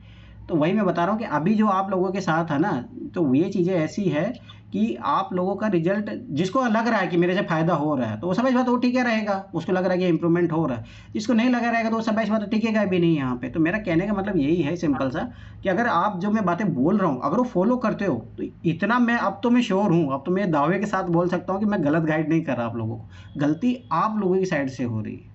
हो सकता है कि आप पढ़ने में लापरवाही कर रहे हो सकता है जो मैं बोल रहा हूँ वो काम तो पहले से पता था सर कि आप मेरा गाइड नहीं करोगे। तो कहने के बाद ये चीज़ समझिए। तो ये चीज़ अब तो, ये तो अब मैं दावे के साथ बोल सकता हूँ भाई, मैं कोई गलत, मतलब पहले तो मुझे ऐसा लगता था कि यार मैं खुद ही अपनी तरफ, हो सकता है मेरी साइड से कुछ कमियां हैं, पर इतने मैंने भाई रिजल्ट दिए हैं, मैंने लोगों को इंटरव्यू तक भी पहुंचाया, अब तो मैं फाइनल सिलेक्शन भी करवा चुका हूँ। तो आप ये बात को समझिए कि अब मुझे इतना भरोसा हो गया कि मैं गलत गाइड तो नहीं कर रहा हूँ। अब आप लोगों की तरफ से कुछ कमियाँ है तो भाई आप अपनी तरफ से मेहनत कीजिए। और दूसरी बात मैं पहले बता रहा हूँ कि क्लासेज में लूँगा, परंतु अब की बार जो लेगा उसका पर्पज़ होगा कि आप लोग अपनी तरफ से मेहनत करके आओगे, 25-30 क्वेश्चन अपनी तरफ से सही करोगे, तो फिर मैं आपको 60 क्वेश्चनों तक पहुँचा दूंगा, तो आप आराम से कट ऑफ निकल जाएगी। तो ये उसी के लिए है जो अपनी तरफ से मेहनत करेगा। सब एक सी बात है। देखो ना क्या होता है कि हमेशा एक बात हमेशा याद रखना लाइफ में, है ना, जो युद्ध में कौन जीतता है, जो मतलब सामने वाले से ज़्यादा अथक प्रयास करता है। ये बात याद रखना, जो कम प्रयास करेगा तो ऐसे ही मरेगा। तो आपकी बार जो पीढ़ी उन्हीं लोगों का निकलेगा जो अपनी तरफ से स्वाभाविक सी बात है मेहनत कर रहे हैं। जो मेहनत नहीं करेगा ये सोचेंगे कि सर की ट्रिकी क्लास से काम हो जाएगा, नहीं होगा। मैं पहले ही बता रहा हूँ ये बात। अपनी तरफ से जितना मेहनत हो करिए, जितना भाई आपको, देखो मैं फिर 12 बता रहा हूँ, जो बेस्ट से बेस्ट रिसोर्सेज है आपको पास, जो भी देखो मेरे को जो भी इंपॉर्टेंट लगता है, जिसमें कल शायद करंट अफेयर का जो थीम भेजा था, मैं फिर बता रहा हूँ उनमें से क्वेश्चन आएंगे। वो मैंने ऐसे नहीं भेजता हूँ, मैं कोई ग्रुप में भेज रहा हूँ ना, उसको कुछ चीज़ पर्पज़ होता है, मैं बहुत सोच समझ के भेजता हूँ, ऐसा नहीं कुछ भी रैंडमली मैं भेज रहा हूँ। मैंने इंडिया ईयर बुक के इंपॉर्टेंट चैप्टर भेजे, मुझे पता अभी तक किसी ने पढ़ा नहीं होगा। तो भाई आप लोग जब सीरियस नहीं लोगे मेरी किसी चीज़ों को, तो फिर कैसे काम चलेगा आप बताइए, रिजल्ट कैसे आएगा? जब आप स्वाभाविक बात उस तरीके की काम ही नहीं करोगे तो कैसे आएगा? तो ये बात याद रखिए। सर इसीलिए कह रहे हो कि आप पर डे आइए, बात करिए, बैठिए। पर डे का देखो मेरा मानना है कि उस पर डे में ठीक है, सैटरडे संडे में बोल सकता हूँ, पर डे का कोई फायदा नहीं है। पर डे का मोटिवेशन भाई आप अपना काम कीजिए। हाँ भाई पर डे ये कर सकते हो कि आप अपनी तरफ से टेस्ट लगाइए, आप मुझे भेजिए, फिर मैं बता दूंगा कि कुछ कमी है या आप सही चल रहे हो, तो वो काम हो सकता है। पर आप अपनी तरफ से भी अकाउंटेबल बनिए ना, ये बात याद रखना। आप हर 2 दिन बाद आ जाओ ना। अरे उसे क्या होगा, मुझे ये मुझे उसे बताओ, उसे क्या होगा बताइए आप, उससे क्या होगा? सर मुझे अच्छा लगेगा। अरे भाई मुझे तो हिम्मत आएगी। मुझे बताइए, आप अच्छा लगने के लिए तैयारी करेंगे भाई। मैंने बता दिया ना कि आपको रोड मैप मैंने बता दिया भाई, जो विजन के आप टेस्ट लगाइए, ये चीज़ करिए, आपको जहाँ योगदान चाहिए वो बताइए ना मुझे। बताइए युवराज, बोलिए बोलिए। वैसे लगभग तो क्या बोलते हैं सेशनल टेस्ट तो लग गए। अब एक काम किया करो, आप 3-4 दिन में एक टेस्ट भेज दिया करो, फिर टेस्ट लगा के शाम को क्लास हाँ भाई, जिसको टेस्ट की कमी पड़ रही है वो तो मुझे बताइए ना, मैं टेस्ट का तो मैं बता दूंगा भाई। वही क्या, जैसे टेस्ट लेके टेस्ट हम दे दें, फिर शाम को फिर आप स्कोर भी सबसे पूछ लेना, और फिर किसका क्या रहा है वो बात भी हो जाएगी, दोनों काम हो जाएगा, तो टेस्ट भी लगा रहेगा। और 3-4 दिन में दो लगाओ तो मुझे कोई दिक्कत नहीं, मुझे तो अच्छी बात है, आप लगाइए टेस्ट। हाँ कि भाई कम से कम क्या टेस्ट लगाना है, एक आप बोलोगे सर अगर टेस्ट लगाना है, ठीक है तो मैं ऐसा करता हूँ। से थोड़े टेस्ट लगवाएंगे। हाँ तो ठीक है, तो मैं वो तो मंगवा लूँगा, टेस्ट तो मैं मंगवा लूँगा, मैं ऐसा करूँगा फिर। हाँ वो सब एक साथ सब लगाए तो वो ज़्यादा बढ़िया है ना फिर। ठीक है, हाँ वही तो कह रहा हूँ, आप ग्रुप में भेज देना, सब लगा लेंगे। ठीक है वो मैं देखता हूँ, शायद कुछ ग्रुप में विजन वाले जो फुल टेस्ट है ना वो मैं भेजता हूँ। जो सेक्शनल अपने लेवल पे करते रहो, मैं फुल टेस्ट का अरेंज करता हूँ सैटरडे संडे, तो एटलीस्ट आप लगाओ अपनी, मतलब मेरी तरफ से, मतलब मेरा माना कि मैं वो जो अरेंज करवाऊंगा वो आप तो लगाना ही है, वो सबको लगाना है। और अपने लेवल पे जो जितना जो करना वो करिए। तो सैटरडे संडे को मैं करता हूँ ट्राई कि आपको कुछ टेस्ट मिल जाए, फुल टेस्ट, तो उसे एक आपके बीच में भी थोड़ा कंपटीशन पैदा होगा कि हाँ किसके ज़्यादा आ रहे हैं, किसके कम नंबर आ रहे हैं। ठीक है, ये काम हो जाएगा, इसमें मुझे कोई इश्यू नहीं है। तो फिर एक आध दिन में सैटरडे संडे को, जब सैटरडे संडे तो मैं लूँगा अपनी तरफ से टेस्ट, ये तो मुझे पता है, होना भी चाहिए। तो ये सैटरडे संडे आपको मिल जाएगा, जीएस और सीसेट का टेस्ट मिल जाएगा आपको, ये बात याद मिल जाएगा आपको। चलो ठीक है, हिमांशु बताइए आप। सर ये टेस्ट वगैरह में पीवाई की थीम पे ही पूरा फोकस रहे ना, क्योंकि जैसे विजन वगैरह में एक्स्ट्रा भी रहता है थीम के अलावा। पीवाई की थीम पे जाइए, ज़्यादा मत भटके, ऐसे पे भटकने को बहुत कुछ मिल जाएगा। क्योंकि ना मैं फिर बता रहा हूँ है ना, जैसे एक चीज़ मैं बताता हूँ तुम्हें है ना, क्या होता है जैसे 1 करोड़ का आप है ना 0.1% भी निकालोगे ना, बहुत कुछ होता है। समझ में आया इस चीज़ का मतलब? आप थोड़ा सा भी दायरा भटके ना तो बहुत कुछ बढ़ जाएगा। तो अब अभी जो 50 दिन बचे हैं ना, आपको कोर चीज़ों पे फोकस करना है एकदम। और कोर चीज़ें कहाँ से मिलेगी अपने को? पीवाईक्यू से मिलेगी। तो वो थीम ऑलरेडी मैं सब कुछ भेज चुका हूँ आप लोगों के पास में, वो थीमों से भटके मत। देखो मैं फिर 12 बता रहा हूँ, देखो एक चीज़ याद रखना, जो मैं इतने सालों के इस एग्जाम को लेकर एक्सपीरियंस में फिर 12 बता रहा हूँ। देखो क्या होता है कि जैसे मान के चलो 100 क्वेश्चन बनते हैं, अब उसमें मान के चलते हैं कि एवरेज 20-25 क्वेश्चन जो करंट अफेयर के एकदम नए बनेंगे, पर उनकी भी थीम है ना फिक्स रहती है। मैं फिर 12 बता रहा हूँ, थीम फिक्स रहती है करंट अफेयर की भी, ये बात याद रख लेना आप। बहुत कम क्वेश्चन होते हैं, रैंडम 5 क्वेश्चन जो जैसे मान लो स्पोर्ट वाले कभी पूछ लिया कभी नहीं पूछा, ऐसे 5 या 10 क्वेश्चन मान के चलो जिनका कोई पता नहीं होता है कि कभी पूछेगा, तो उन 10 क्वेश्चनों टेंशन मत लो भाई, कभी नहीं लो। तो मेरा जो अनुभव रहा है कि 50 से 60 क्वेश्चन ऐसे हैं वो हमेशा यूपीएससी उन थीम से पूछ रहा है। मतलब 100 थीम आप डिसाइड करोगे ना, जो मैंने भेजी भी है आप लोगों को, भाई मैं सारा सब कुछ 3-4 जगह से मैंने आपको थीम भेज दी है, उन थीम के अलावा मत करो काम। 50-60 क्वेश्चन तो आपको वहीं से मिल जाएंगे। जब आप जैसे वो आपने 2009 से वो 25 वाला भेजा सर, वो सफिशिएंट रहेगा ना उतना? सफिशिएंट है, मोर देन सफिशिएंट है। ये बात मैंने याद रखना। उन थीम को तैयार करने का मतलब क्या होना चाहिए, आप जब उन थीम को तैयार करोगे तो उन जो थीम से क्वेश्चन आए वो गलत नहीं होना चाहिए, ये बात याद रखना। ये कर लो भाई, और तो जो मैं ट्रिक से करवा दूंगा तुम्हारे क्वेश्चन, वो टेंशन लो ही मत भाई। मैं पहले बोल रहा हूँ इतना तो कर लो, तुम इतना ही कर लो भाई, और तो ट्रिक्स बेड़ा पार लगा देगी आपकी, ये बात याद रख लेना। इतना कर लो कि जो कोर टॉपिक से जो क्वेश्चन आ रहे हैं ना वो गलत नहीं होना चाहिए। जिसमें फिर बता रहा हूँ भाई, अब क्या मेरे कम नंबर क्यों है, डीपीएसपी का क्वेश्चन मेरा गलत हुआ, असहयोग आंदोलन वाला क्वेश्चन गलत हुआ, मतलब मॉडर्न हिस्ट्री के 5 क्वेश्चन गलत हुए जो कभी नहीं होने चाहिए थे। और सोचो मैंने ना अननोन क्वेश्चन जो ट्रिक से है ना वो मेरे सही हुए हैं। अब आप बताइए, तो इसमें गलती मेरी है, कम नंबर इसलिए मेरे आए हैं, आप ये चीज़ समझिए। तो कारण हम खुद हैं, तो वो गलतियां नहीं होनी चाहिए। जैसे मेरे बेसिस क्वेश्चन में फिर बता रहा हूँ, और मेरा हमेशा देखा है मैंने, जब मैं पॉलिटी क्वेश्चन गलत करता हूँ, और पॉलिटी ऐसा माना जाता है कि भाई यूपीएससी में जिसके 15 में से अगर मान लीजिए 5 क्वेश्चन सही हो रहा है, जिंदगी में पीटी नहीं निकलेगा। पॉलिटी में आप 12-13 तक पहुंचिए भाई, तो अब फिर देखो कैसे नहीं पीटी रुकेगा ही नहीं आपका। मॉडर्न हिस्ट्री क्वेश्चन गलत नहीं होने चाहिए। एंशिएंट मिडिवल के मान के चलो एक बार, पर हाँ एक और चीज़ मैं बताता हूँ, एंशिएंट और मिडिवल क्वेश्चन आ रहे हैं ना, उसमें ट्रिक बहुत अच्छे से लगती है। देखो मॉडर्न हिस्ट्री में तो क्या तो फैक्ट होता है, उसमें ट्रिक लगाना थोड़ा मतलब ऐसे नहीं लगती भी है, पर कुछ क्वेश्चनों में जब तक आपको नहीं पता होगा ना तब नहीं लगी। पर यार हमें एंशिएंट और मिडिवल की ना टर्मिनोलॉजी से बेस की जो क्वेश्चन आते हैं उनको आप आराम से ट्रिक से सोल्व कर सकते हो। तो जो ये कुछ चीज़ें हैं ना, और जो थीम बेस तैयार कर लो, तो आप इन चीज़ों से अपने आप को जब तैयार करोगे, इसलिए बता रहा हूँ कि थीम के अलावा तो भटको ही मत, बिल्कुल ही मत भटको भाई, फालतू में सॉल्यूशन मत पढ़ना, कोई दिक्कत नहीं। जब लग रहा है कि ये काम का ही चीज़ नहीं तो क्या मतलब फाड़ में साइड में हटाइए, क्योंकि ज़्यादा देखो इस एग्जाम के लिए ज्ञानी नहीं बनना। इसमें ये होता है कि जो थीम बनाई जाए, यूपीएससी ने 15 सालों में पूछी है ना, उस थीम से जो भी क्वेश्चन आता है, जैसे मान के चलो गांधी से रिलेटेड कोई क्वेश्चन आता है तो वो गलत नहीं होना चाहिए, महात्मा बुद्ध से रिलेटेड क्वेश्चन आता है वो गलत नहीं होना चाहिए, जैनिज्म से क्वेश्चन आता है वो गलत नहीं होना चाहिए, ठीक है। पार्लियामेंट से जितने भी क्वेश्चन आते हैं, मैं बता रहा हूँ कि क्वेश्चन आएंगे भाई, स्पीकर से रिलेटेड आएगा। और विजन के टेस्ट की एक और खासियत रहती है, ये क्या होता है जो करंट में जो डेवलपमेंट होते हैं ना, उसी स्टैटिक पार्ट से ज़्यादा क्वेश्चन पूछते हैं ये लोग, तो ये आपको ना थोड़ा अच्छा से प्रैक्टिस करवा देते हैं। तो ये बात याद रखना, ये मैंने चीज़ देखा। मैं पिछले, अब हकीकत बात है कि मैंने कभी जीवन में कभी सारे टेस्ट तो नहीं दिए, पर मैंने कभी कभी टेस्ट तो लगाए हैं ना विजन के, तो मैंने ये हमेशा देखा अब जो विजन के जो टेस्टों में ना चेंजेस है। अब वो क्या कर रहे हैं ना, वो फालतू की, जैसे पहले क्या होता था फंडामेंटल राइट से 10 क्वेश्चन बना दिए पहले टेस्ट में, अब नहीं बना रहे वो। अब वो करंट अफेयर में जो चल रहा है टॉपिक उसी से बना रहे हैं भाई, ये आर्टिकल चर्चा में था तो उसी से रिलेटेड क्वेश्चन बना रहे हैं, वो फालतू क्वेश्चन बना ही नहीं रहे। उनको भी पता है कि भाई बच्चे बेसिक्स अपनी तरफ से काम कर ही रहे हैं, और जो करंट की जो डेवलपमेंट जो क्वेश्चन है ना, जो डेवलप हो गए करंट बेस्ड जो क्वेश्चन होंगे वो उनकी प्रैक्टिस करवा रहे हैं, तो वो आपके लिए तो फायदा है ना। तो ये बात याद रखना। तो इसीलिए मैं फिर बता रहा हूँ कि जब विजन का टेस्ट लगाओ सेक्शन में बहुत फ़ायदा मिलेगा, आप लगाइए भाई उन चीज़ों करिए। देखो ना, मैं अकेले बता रहा हूँ, इतने लोगों को मैं जानता हूँ, मैंने खुद भी एग्ज़ाम दिया है, जिसने विजन पे कमांड किया। मोनिका का देख लो, लगातार 4 बार पीरी, कभी नहीं रुका उसका। IFSC कट ऑफ भी लास्ट अटेम्प्ट में क्लियर किया उसने, हमेशा विजन के सारे टेस्ट सोल्व किए,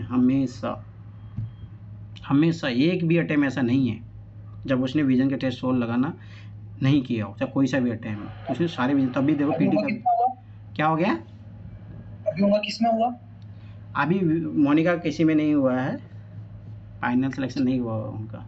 इंटरव्यू में क्यों फोन किया था, बोल रहे थे कि हो गया है। मोनिका का नहीं हुआ है, ये इसका शिवम का हुआ था EPPCS में। अच्छा, उनका हुआ, मोनिका का कहीं नहीं हुआ है। परंतु अभी तो मैं कुछ रिवील नहीं करूंगा, पर 1 आध महीने में भगवान से प्रे करो कि मोनिका के लिए अच्छी न्यूज़ आएगी। आई होप, एक चांस है, अभी हो सकता है ज़िंदगी एक और मौका दे, है लगभग ये मान के चलो इस महीने के लास्ट तक अच्छी न्यूज़ मिल सकती है। सब प्रे कीजिए उनके लिए, क्योंकि मेरा मानना है कि उनकी मेहनत है तो ज़रूर मिलना भी चाहिए। तो इस महीने के लास्ट तक है एक उम्मीद, देखते क्या होता है, पर है उम्मीद अभी ज़िंदा है। वो इंसान हारने वालों में से नहीं है भाई, उम्मीद ज़िंदा है अभी, देखते हैं क्या होता है। पर अच्छी खासी पोस्ट है वो भी, देखते हैं वो क्या होता है। लगभग 25 अप्रैल के समथिंग रिजल्ट आएगा, 25 या 26 अप्रैल के समथिंग। तो अभी है, उनकी उम्मीद ज़िंदा है, ऐसा नहीं है। तो अच्छी खासी पोस्ट के लिए है वो एलिजिबल है, तो हो जाएगा, ऐसा नहीं है। और मुझे देखो, मैं एक चीज़ बता देता हूँ, तो जो मेहनत करता है ना वो कभी पीछे नहीं रहेगा। तो मेरी बात हुई उस दिन उनसे, तो निराश तो स्वाभाविक सी बात है, 3 बार इंटरव्यू देना। तो मैंने उसको बोला कि भाई घबराइए मत, चीज़ें देखो क्या होता है ना, कभी कभी है ना आदमी को लगता है कि शायद जीवन में ये ऑप्शन खत्म हो गया तो हमारे लिए कुछ अपॉर्चुनिटी नहीं है। ऐसा नहीं है, बहुत कुछ है इस संसार में। और एक बात हमेशा याद रखना कि है ना 140 करोड़ जनसंख्या है इंडिया की, और 140 करोड़, तो सोचो 140 करोड़ पॉसिबिलिटी तो यही हो गई आपके पास इस देश में सेवा करने के लिए, सर्विस बिजनेस करने के लिए, बहुत सारी चीज़ें अपॉर्चुनिटी है। बट डिसाइड आपको ये करना है कि आपको करना क्या है। बस मैं फिर बार बताऊँ, पॉसिबिलिटी बहुत है इस दुनिया में। आप कभी मत घबराना कि आप बेरोजगार होगे, क्या है ये, जिस मोदी आज परेशान हो रहा था। तो मतलब भाई ये आप हमेशा याद रखिए, आप अपने आप पे बिलीव कीजिए, बहुत कुछ पॉसिबिलिटी है संसार में, बहुत कुछ है, पर आप बहुत कुछ तरीके से लोगों के लिए कुछ कर सकते हो। बस हाँ ये है कि गलत काम मत करना भाई, एक चीज़ हमेशा याद रखना जीवन में। मेरा मानना है कि देखो ना, कभी है ना खुद के प्रति अकाउंटेबल जरूर है ना, गलतियाँ होती है तो आप उनको रिकॉग्नाइज़ कीजिए अपनी तरफ से, उसको दूर कीजिए, बस और क्या है, ये हमेशा याद रखना, खुद के प्रति अकाउंटेबल रहिए। दूसरी बात ये हमेशा याद रखना कि जो भी पैरामीटर्स होते हैं भाई, कॉन्स्टिट्यूशन के पैरामीटर होते हैं, सोसाइटी के पैरामीटर होते हैं, उनका ज़रूर ध्यान रखना है कि हाँ भाई इन सीमाओं को भी नहीं लागना है। पता लगे कि हम अपना धंधा तो कर रहे हैं, फिर उन चीज़ों में मतलब देखो पैसे कमाने के, मैं सही बता रहा हूँ, बहुत तरीके हैं, बहुत तरीके हैं पैसे कमाने के, परंतु ऐसे भी पैसे मत कमाना कभी जीवन में जब लोगों को आप मतलब जैसे मान के चलो कोई किडनी रैकेट चला रहा है, वही वैसे काम मत करना, मतलब समझ रहे हो ना कि मतलब बहुत सारे इलीगल काम होते हैं, वो नहीं मत करना, बस उसमें क्या ही अपॉर्चुनिटी बहुत है। तो टेंशन मत लो, सबका जीवन में अच्छा ही होता है, ऐसा नहीं है कि बहुत ज़्यादा वो होता है। और रही बात, हो सकता है कि वो बंदा आज उसका शायद हो गया, तो एक आध दिन में उनका भी मैं सेशन करवा दूंगा, तो थोड़ा आप लोगों को भी अच्छा लगेगा। और मैं फिर बता रहा हूँ, वो पहला बंदा था, सोचो पहला प्री, पहला मेंस, पहला इंटरव्यू, फाइनल सिलेक्शन। तो मेरा जानना है, ज़्यादा मानना है कि आप लोगों को शायद उससे ज़्यादा सीखने को मिलेगा, तो मैं करवाऊँगा सेशन। वो मेरे से बात हो गई है शायद, वो अभी तो मेंस लिख रहा है UPPCS का दोबारा से, तो शायद अभी 1-2 दिन में दिल्ली आएगा वापस, तो मैं एक सेशन करवा दूंगा आप लोगों का, तो जो भी आपका थोड़ा मतलब अच्छा लगेगा आप लोगों को भी, और वो ज़रूरी भी एक सेशन होना, तो वो मैं करवा दूंगा एक सेशन। तो जो भी अपने क्वेश्चन है अपना, हाँ ये है कि भाई थोड़ा अच्छे क्वेश्चन पूछना तो ज़्यादा अच्छा रहेगा, मतलब जितना आप बेनिफिट उठा सको वो मैं करवा दूंगा। शायद हो सकता है 2-3 दिन में मैं करवा दूँ, संडे तक मैं करवा दूंगा उनका एक ना एक सेशन करवा दूंगा, क्योंकि वो फ्री हो जाएंगे, तो एक सेशन में करवा दूंगा, तो ज़्यादा अच्छा रहेगा, आपको अच्छा लगेगा कि भाई देखो। मैं फिर देखो, पहली बात हिंदी मीडियम का बंदा, दूसरी सबसे बड़ी बात है कि नॉर्मल स्टूडेंट, ऐसा नहीं क्योंकि एक्स्ट्रा ऑर्डिनरी स्टूडेंट है, नॉर्मल बीटेक किया हुआ है कॉलेज से, ठीक है। आप बोलिए मुदित। सर मैं कह रहा था एक बार आकाश सर का भी सेशन करवा दीजिए ना, उन्होंने भी काफी अच्छा समझाया था उस दिन आकाश सर ने। हाँ वो आपकी बात ऐसे फ्री है, और शायद आपके एग्जाम नहीं दे रहे तो उनका तो तब जब आप बोलो, पहले इस लड़के के करेंगे, इसका करेंगे, उसके बाद में फिर जब भी रहेगा तो मैं करवा दूंगा सेशन। मैं यही कह रहा था कि अभी आपने बोला ना आप एक किन्हीं का सेशन कराएंगे, तो उनके साथ हाँ तो ऐसा करते हैं ना, संडे में इस टाइप के सेशन करवा दूंगा, शायद तो हो सकता है मोनिका से है, तो अभी वो 9 तारीख के बाद फ्री होगी, तो उसके बाद मैं करवा दूंगा मोनिका का सेशन करवा दूंगा। बेसिकली मैं भी यही प्रॉब्लम फेस कर रहा हूँ कि सर पढ़ाई तो हो जाती है, पर वो एक ना हमेशा एक अजीब सा फीलिंग साथ में चलती रहती है कि पता नहीं यार क्या होगा क्या होगा क्या होगा, वो पता नहीं सर। ये फीलिंग ना पिछले 2 साल से साथ में है मेरे, समझ में नहीं आ रहा मैं क्या करूं। पर आपसे जब बात करता हूँ या आपकी जैसे क्लास पहले अटेंड करता ही था, अभी भी जैसे आज कर रहा हूँ, तो या आज शाम को मैंने आपसे फोन पे बात करी, मैसेज पे तो बात हो ही जाती है सर, एक अलग अच्छा लगता है काफी, मतलब मैं मेरी पर्सनल। चलो ठीक है, जब तक मैं क्लासेज नहीं लेता हूँ तो तब तक ये काम हो जाएगा। मैं ऐसा करता हूँ कि जैसे एक सेशन तो अभी इसका रख ही दूंगा, शिवम का रख दूंगा ना एक सेशन में। उनका नाम शिवम है जिनका आप बता रही थे। मैं जिस नाम से मतलब लोकल जो उसको सब जानते हो शिवम से है, उसका नाम ऐसे सुयश ऐसे कुछ करके है, सुयश शर्मा ऐसे है, मैं तो शिवम से जानता हूँ, मेरा नाम भी सेम उसी नाम से है। तो उनका मैं एक सेशन करवा दूंगा, एक सेशन फिर मोनिका का भी करा दूँ। मोनिका फ्री है, 9 तारीख के बाद में फ्री है, तो मैं उनसे बोल के करवा दूँगा, एक सेशन हो जाएगा मोनिका का हो जाएगा, नेक्स्ट टू नेक्स्ट संडे हो जाएगा ना। और आकाश सर का हो जाएगा, एक है ना आकाश सर का हो जाएगा। और फिर देखते हैं वो पेपर नहीं दे रहे क्या आकाश सर आपकी बार? आपके पेपर नहीं दे रहे, वो रेस्ट आपकी बात थोड़ा अपना प्रैक्टिस मेंस पे काम करने के लिए थोड़ा वो कर रहे हैं। वो वैसे उनके कितने अटेम्प्ट हो गए ऐसे ही पूछ रहा हूं। 5 लास्ट अटेम्प्ट है उनका, इसीलिए वो थोड़ा गैप ले रहे हैं कि मेंस में इंप्रूवमेंट करने के लिए जरूरी है ना, तो इसीलिए ठीक है। तो मैं ऐसे सेशन करवा दूंगा, फिर जैसे आंसर की आएगी फिर अपन अपनी क्लासेस शुरू कर दें, तो उससे 2-3 सेशन में करवा दूंगा आप लोगों के। जी सर। चलो ठीक, किसी कुछ पूछना तो बताइए, नहीं तो फिर क्लास को वाइंड अप करते। किसी कुछ पूछना और फिर मैं एक चीज़ मैं फिर बार बता रहा हूँ, PYQ से भाई PYQ पे काम कर लो, कल्याण हो जाएगा। मैं फिर बार बता रहा हूँ, मेरी क्लास देख लो, PYQ कर लो। हाँ जिन्होंने मतलब भाई स्टैंडर्ड बुक पढ़ी है, NCERT पढ़ी हुई है, जिसने मतलब PYQ थीम पे काम किया हुआ है, वो अपना तैयारी PYQ के बेस पे ही रखी है सब लोग, ये बात याद रख लेना। दूसरी बात NCERT जो न्यू NCERT आई है वो पढ़ लो, मैं फिर बार बता रहा हूँ, ये बात याद रख लेना, सब पढ़ लो, वो चीज़ कर लो सब लोग, ये काम उनसे 20-25 क्वेश्चन बनेंगे, ये बात याद रख लेना। वो तो है सर।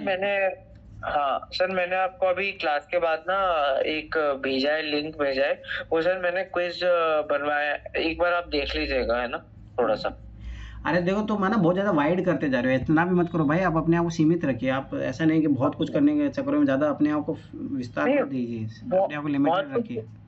बहुत कुछ नहीं, मतलब क्वेश्चन अपनी थीम पे बेस्ड ही है, पर वो है कि थोड़े अच्छे मैंने जब टफ तुम्हें क्वेश्चन आपको है। जो बुक भेजी थी वो लगा ली आपने सारी, फॉरम कौन वाली? सी? फॉरम वाली हाँ वो लगा ली ना, मैं आपको अपडेट दे तो रहा था, उसके भी आपको अपडेट दिए। तो मैं भी वही लगा रही हूँ। वही लगाइए, उतने आपको उतने सीमित। मैं फिर बता रहा हूँ मोदी, तो आप देखो ना, मैं फिर मोदी तुम्हारे बारे में एक बात याद रखना है, मैं सबके सामने बोल रहा हूँ, अगर तुम ईमानदारी से मेरे को जो भी चीज़ें बता रहे हो, अकाउंटेबिलिटी जो शो कर रहे हो आप, ये बात अगर दुनिया का कोई सा भी एग्जाम दे लेना, तुम्हारा कोई सा भी एग्जाम नहीं रुकेगा, ये मैं गारंटी के साथ बता रहा हूँ।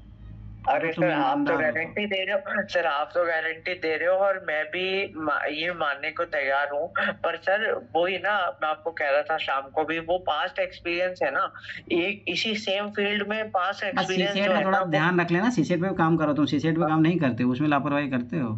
सीसेट पे भी, सीसेट का फुल टेस्ट देके बताइए, तुम मुझे ज़्यादा फुल टेस्ट नहीं दियो सीसेट का सर 3-4 दिया हूँ, वो भी और दे लूंगा, वो भी दे लूंगा। सीसेट पे काम कीजिए, तुम्हारी लापरवाही दिख रही है, सीसेट पे काम कीजिए। मेरी तरफ से कमी नहीं रहेगी सर, पर मैं ये बात है ना, मतलब घर वाले भी कहते हैं कि भाई जैसे तेरा मैं हो ना, जाएगा। देखो मैं फिर बता रहा हूँ, जैसे मैं इंग्लिश वालों को तो भेजा हूँ, फोरम का टूल किट भेजा हुआ ना, वो लोग लगा लेना। और मैं जो हिंदी मीडियम के लिए वो जो ये वाला क्या नाम है, यूथ वाला, ये बुक लगा लो, आप कोई सा भी एग्जाम दे लेना, निकल जाएगा, ये मैं गारंटी साथ बता रहा हूँ। सर एक सेकंड, मुझे वो बोलना था कि मेरे पास जो टूल किट है ना फिल्म्स वाली फोरम की, वो मैंने 2024 में पेपर बैग की मंगवाई हुई थी, तो मैंने लगानी शुरू कर दी। सही है, मैंने जो अपडेटेड जो भेजा ना आपको 2025 तक है। अच्छा हाँ, जो मैंने पीडीएफ भेजी है ना, सारी अपडेटेड है वो। तो सर उसमें ना प्रैक्टिस भी है, मतलब थीम वाइज प्रैक्टिस क्वेश्चन है, तो वो भी लगाऊंगी क्या? वो कर लो, मतलब जितना कर सकते हो कर लीजिए, मतलब जितना स्ट्रॉन्ग करना है भाई, मैं तो प्रैक्टिस कर लो ना भाई, कितने क्वेश्चन सही हो, अगर मान के चलो 25 क्वेश्चन हो, मान के उन्होंने शेड दिया कोई थीम का, आप पढ़िए अपना थीम क्वेश्चन लगाइए, और 25 में से मान के चलो क्या हो गया, कौन सी पीडीएफ है? अरे वही चीज है जो आप लोगों को मैंने यूथ कंपटीशन वाला हिंदी में भेजा है, इनको वो इंग्लिश मीडियम में फोरम वालों ने, वही है, सीडीएस एनडीए सीएपीएफ के क्वेश्चन है उसमें, पीसीएस के सारे क्वेश्चन। मुझे शायद नहीं पता है कौन सा है। अरे यूथ का, मैं हिंदी मीडियम वालों को यूथ का भेजा हूँ आप लोगों को। अब सर प्लीज सर पीडीएफ उसमें आपको पता भी नहीं कौन सा, इसमें भेजे थे, टेलीग्राम में भेजे थे? टेलीग्राम जाके देखना, मैंने अभी भेजा था कुछ दिन पहले, नया वाला पीडीएफ भेजा 2025 तक, मैं भी तो कल लेके आया था वही चीज़। तो हिंदी मीडियम वाले यूथ वाली बुक लगा लो, ये लोग इंग्लिश मीडियम वाली फॉरम वाली लगा देना, दोनों सेम ही है, मैं फिर 12 बता रहा हूँ, दोनों सेम ही चीज़ है। तो सर मतलब आपका कहना है कि एक एफएलटी लगाना है और टॉपिक वाइज जो भी पढ़ रहे हैं अपन उसका वो कर लेना है, प्रैक्टिस कर लेनी है। सीसेट जरूर लेके चलिए, हर 2 दिन में 3 दिन में तो सीसेट देते रहिए, इतना तो कर ही लो। मतलब फुल लेंथ टेस्ट सीसेट के हर 2-3 दिन में। हाँ उतना कर लेना, इतना जरूर कर लेना, इसमें लापरवाही मत करना। सीसेट में फिर बताऊँ, सीसेट में लापरवाही मत करो। सीसेट में फिर बता रहा हूँ, जिसको दिक्कत है पीवाईक्यू वाली मेरी क्लासेस जाके देख लीजिए, काम हो जाएगा, उसी से काम हो जाएगा, पर उसमें जो मैंने बताया वो देख लेना। सर मैं मेरी बात 1 मिनट पूरी कर लेता, मेरी बात रह गई थी सर, मैं ये कह रहा था सर, ये पास्ट एक्सपीरियंस से कैसे बचूं मैं, मुझे समझ में नहीं आ रहा। अरे भाई इंसान आदमी अगर पीछे देखता रहेगा तो कभी आगे बढ़ पाएगा क्या? वो नहीं सर, मैं नहीं देखना चाह रहा हूँ पीछे, पर वो पुरानी स्मृतियां जो है ना, वो पुरानी स्मृतियां जो रहती है उसे पॉजिटिव वे से चैनलाइज कीजिएगा, मुझे और मेहनत करना कि वो पुराने रिजल्ट नहीं रहे तो अच्छी बात है ना, उसको पॉजिटिव वे से चैनलाइज कीजिए। सर वही ना, समझ में नहीं आ रहा बिल्कुल, मैं खत्म होता हुआ देख रहा हूँ। छोटी सी चीज है ये, अरे पर्सन टू पर्सन वेरी करते हैं सर, मैं रोज खुद को खत्म होते हुए देख पा रहा हूँ, मैं क्या करूँ? नेगेटिव मत रहिए, पॉजिटिव रहिए ज्यादा, ये चीज का यही इलाज और कोई इलाज नहीं। सब कुछ करके देख लिया, आप आदेश करिए, मैं दूर कर दूंगी समस्या। तो चलो भाई रमेश से बात कर लो भाई, तुम रमेश से बात कर ले। हाँ सर बताइए सर, जो भी है रमेश भैया दिक्कत क्या है, पहले दिक्कत बताओ।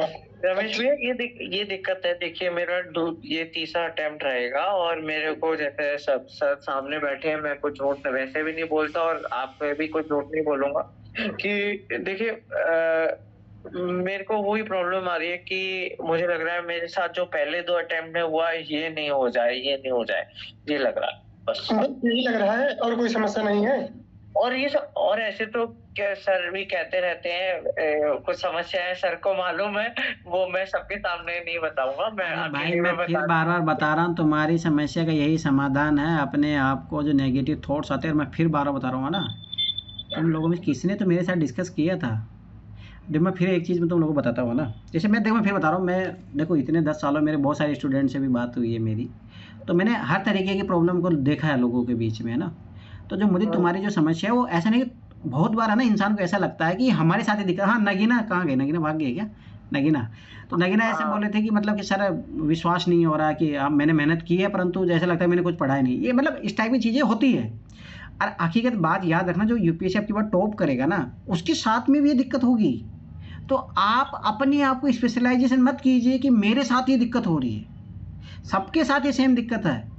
अगर मेरे से कोई पूछोगे ना अभी, तो मेरे को मैं ऐसा लगता है कि मैं कुछ ही नहीं पढ़ा हूँ, सही बता रहा हूँ, कोई बड़ी बात नहीं है ये चीज़। हाँ पर ये है कि मुझे तो नहीं पढ़ा हूँ तो मुझे थोड़ा पढ़ना है, तो अच्छी तरीके से इसको लो ना।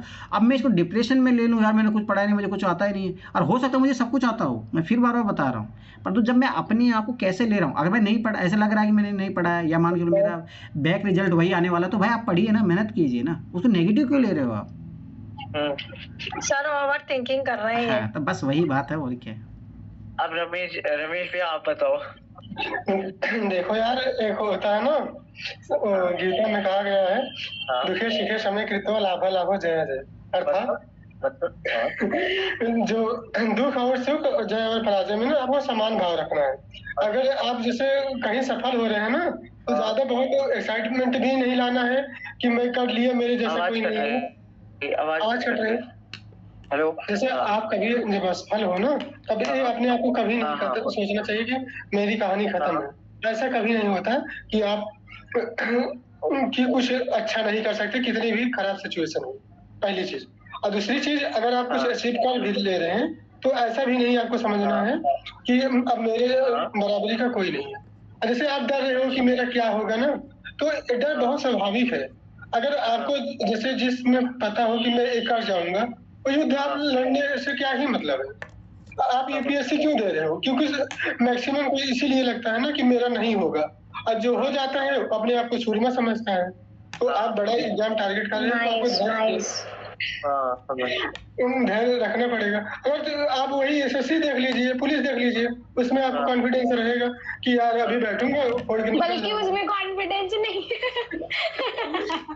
अरे जैसे आप एक बार देख एक्सेल तैयारी करके देख लीजिए, उसमें आपको ऑटोमेटिक कॉन्फिडेंस आ जाएगा। अभी आप नहीं वो ज्यादा डिफिकल्ट होता है, मुझे ऐसा लगता है यूपीएससी सबसे इजी एग्जाम है।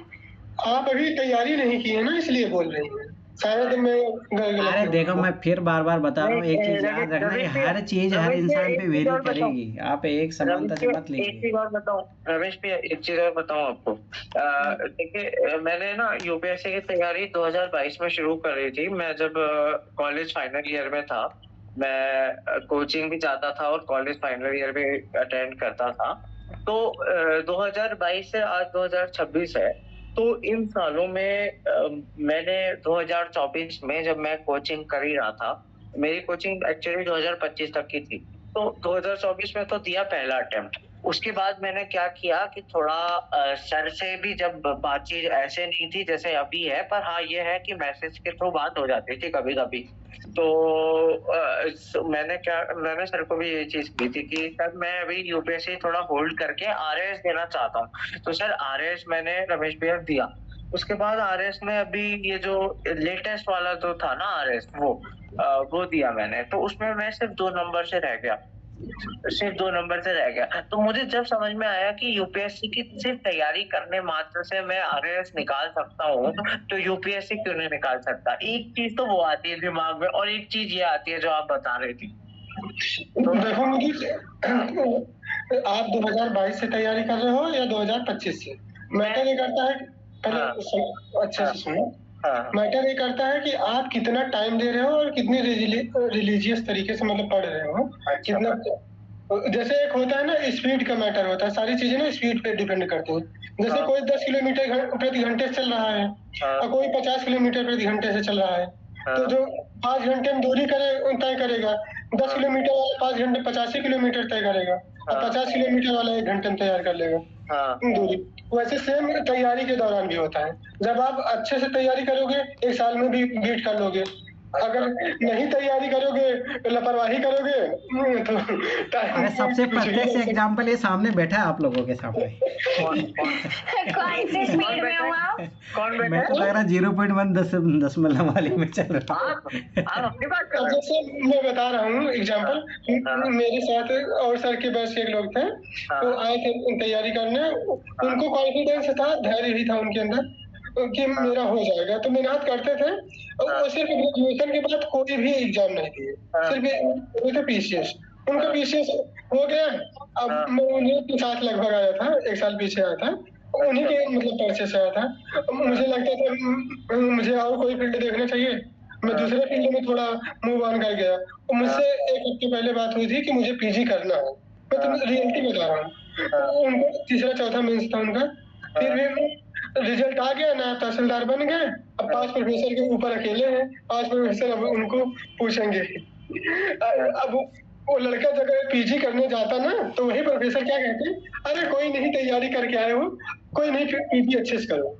तो ऐसा होता है, जिस फील्ड में हो बने रहिए। ये फील्ड भाई धैर्य का है। अच्छा एक और मैं बात बताता हूँ ना, आप लोगों को ऐसा लगता है जीवन में ना, देखो क्या है कि जैसे मैं अभी जैसे एज में हूँ, तो मेरे एज के तो सब लोग के अभी सब लोग बहुत, कोई यूरोप में बैठा है, कोई यूएसए में बैठा है।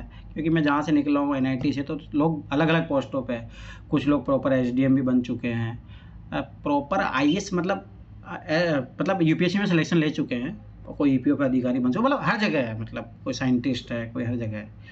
अब देखो मैं फिर 12 बता रहा हूँ, दूसरों की सफलता उसके अनुसार उनको जो उचित लगा वो वहाँ पे पहुँचे, ठीक है।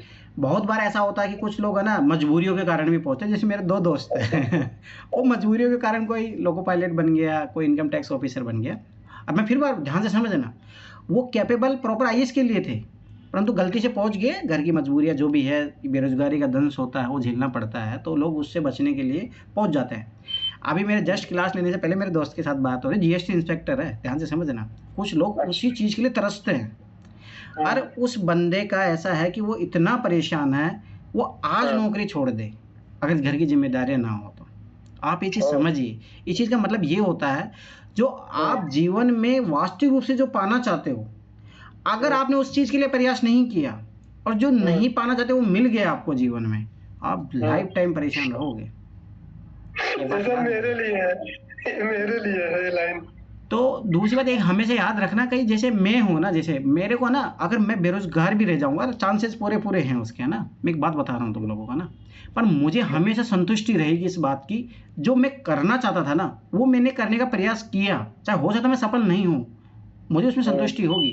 मेरे घर वाले मुझे बोलते हैं कि भाई तुम छोटा मोटा जॉब ले लो, शायद हो सकता है जॉब लेके संतुष्ट नहीं हो पाता, ये बात याद रख लेना, पर ये संतुष्टि मुझे जीवन भर रहेगी कि मैंने जो करना चाहता हूँ मैंने किया वो। तो अगर आप सोचोगे कि हाँ मेरे घर वाले ये बोल रहे हैं मुझे वो करना है, ये करना है, दुनिया के अनुसार मत चलिए भाई। आप अपना व्यक्तिगत डिसीजन है, आपके लाइफ का डिसीजन होता है, आप अपने अनुसार लीजिए, आपको जो चीज़ लगता है वो कीजिए आप। जैसे बहुत सारे लोगों को लगता है कि मैं बता रहा हूँ यार, आप लोग बहुत एज ऑफ एक्सपीरियंस कम है, मुझे 10 सालों का एक्सपीरियंस है। मेरे से कितने लोग जुड़े होंगे, कितने लोग यूपीएससी छोड़ चुके हैं। तो आप ये चीज़ समझिए, सबका अलग अलग जीवन होता है भाई, सबको अपनी अपनी प्राथमिकता तय करनी पड़ती है।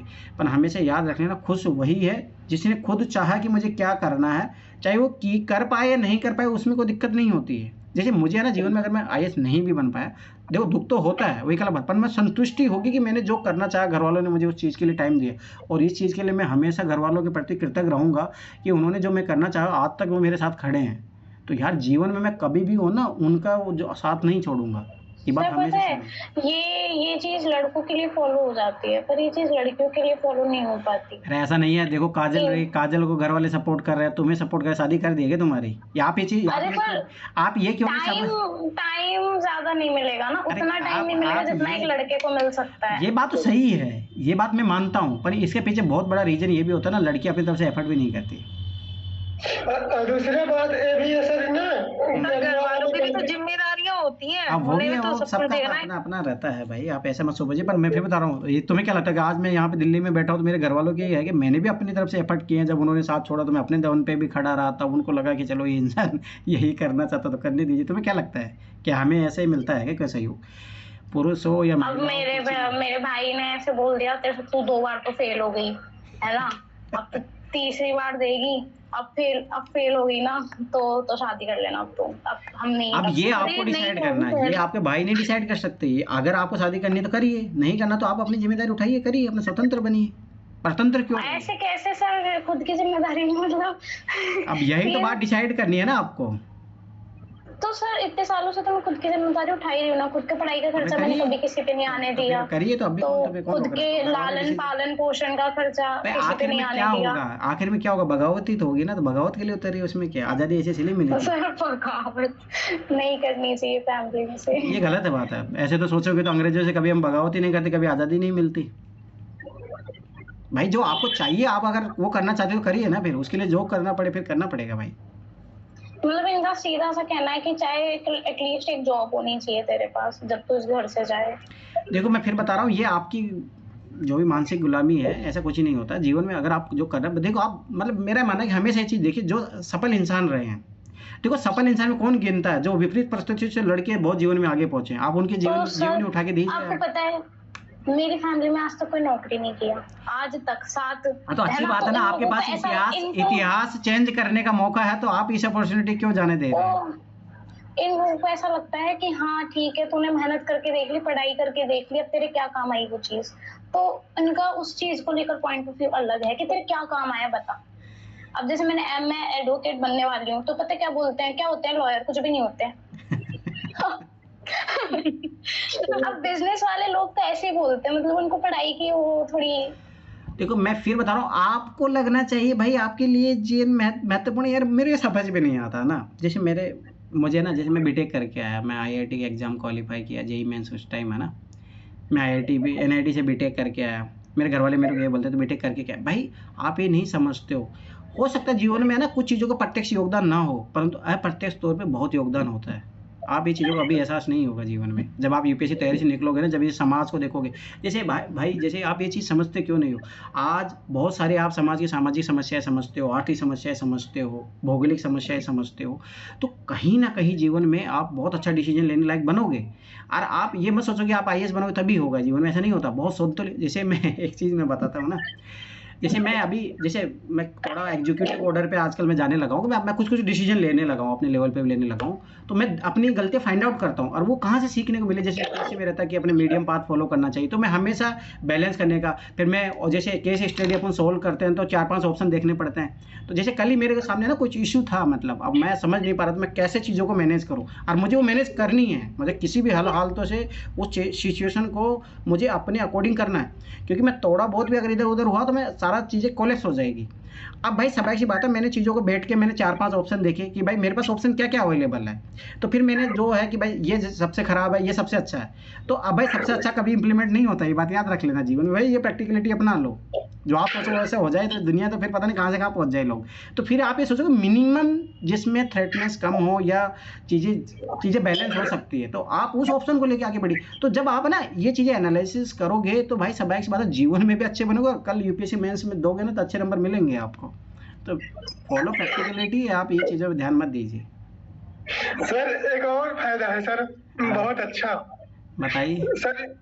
तैयारी करने से ना सर, अच्छा नॉलेज लेने से जेनेटिक्स भी इम्प्रूव होता है, जीन जो होते हैं वो आगे और इम्प्रूव होते हैं। ये इतनी बड़ी बात बोल दी है तो बहुत अच्छी बात नहीं सर सब मजाक लग रहा है। देखो पर मैं एक बात तुम्हें बोलता हूँ ना, एक बात मैं तुम्हें बोलता हूँ ना, जो मैंने अभी देखा है प्रत्यक्षतः ना मेरे जीवन में, शायद मैं यूपीएससी की तैयारी नहीं करता तो मैं आज कैसा होता। जैसे मैं अपने घर वालों को देखता हूँ ना, भाई मेरे घर वाले किस लेवल पे है, आज मैं किस लेवल पे हूँ। मैं पक्का जातिवादी होता, ठीक है, धर्म के लिए मोदी को जैसे अंधभक्त होता पक्का। सामाजिक दुराचारी आदमी होता, समाज क्या मतलब, समझ रहे हो ना भाई। आप ये चीज़ क्यों नहीं समझ, कितने फायदे तो आप गेन कर चुके हो भाई इस पढ़ाई का ना। जैसे मैं आप लोग अपने लेवल पे फील करते होंगे, जैसे भाई कुछ चीज़ें आपको साफ नज़र आ जाती है कि यार ये तो गलत है। आप सोचो इतनी बड़ी रेशनलिटी आ जाना आपके अंदर कि आप देख के चीज़ों को बता सकते हो यार ये चीज़ तो गलत है, और ये चीज़ क्यों हो रही है, ये क्या बड़ी कमी है क्या इस जीवन में। भाई ये प्रकाश है आपके जीवन का, आपके ज्ञान का जो है वो है भाई। आप ये चीज़ देखो, आप क्या है ना कुछ चीज़ों से जोड़ देते हो कि मैंने पढ़ाई की है तो मुझे ये नौकरी मिलनी चाहिए, ये बहुत गलत है। आपने उस पढ़ाई के द्वारा क्या क्या अर्जित किया है भाई, आप वो क्यों नहीं समझते हो, आपको बहुत कुछ मिला है। हाँ सर वो तो है कि आपके अंदर मतलब रैशनैलिटी इनडायरेक्टली है। काफी आज चीज। आप ब्लाइंडनेस फॉलो नहीं करोगे, अंधभक्त तो नहीं बनोगे ना किसी चीज के, कोई रैशनैलिटी होगी कुछ चीजों को लेके। आप जो आप चीजें जो हो रही है समाज में, आप जो देख रहे हो उन चीजों में क्लियरिटी है कि भाई क्या गलत है क्या सही है और क्या मुझे अपनाना चाहिए जीवन में। तो इससे ज्यादा और क्या चाहिए भाई आपको जीवन में बेहतर बनाने के लिए।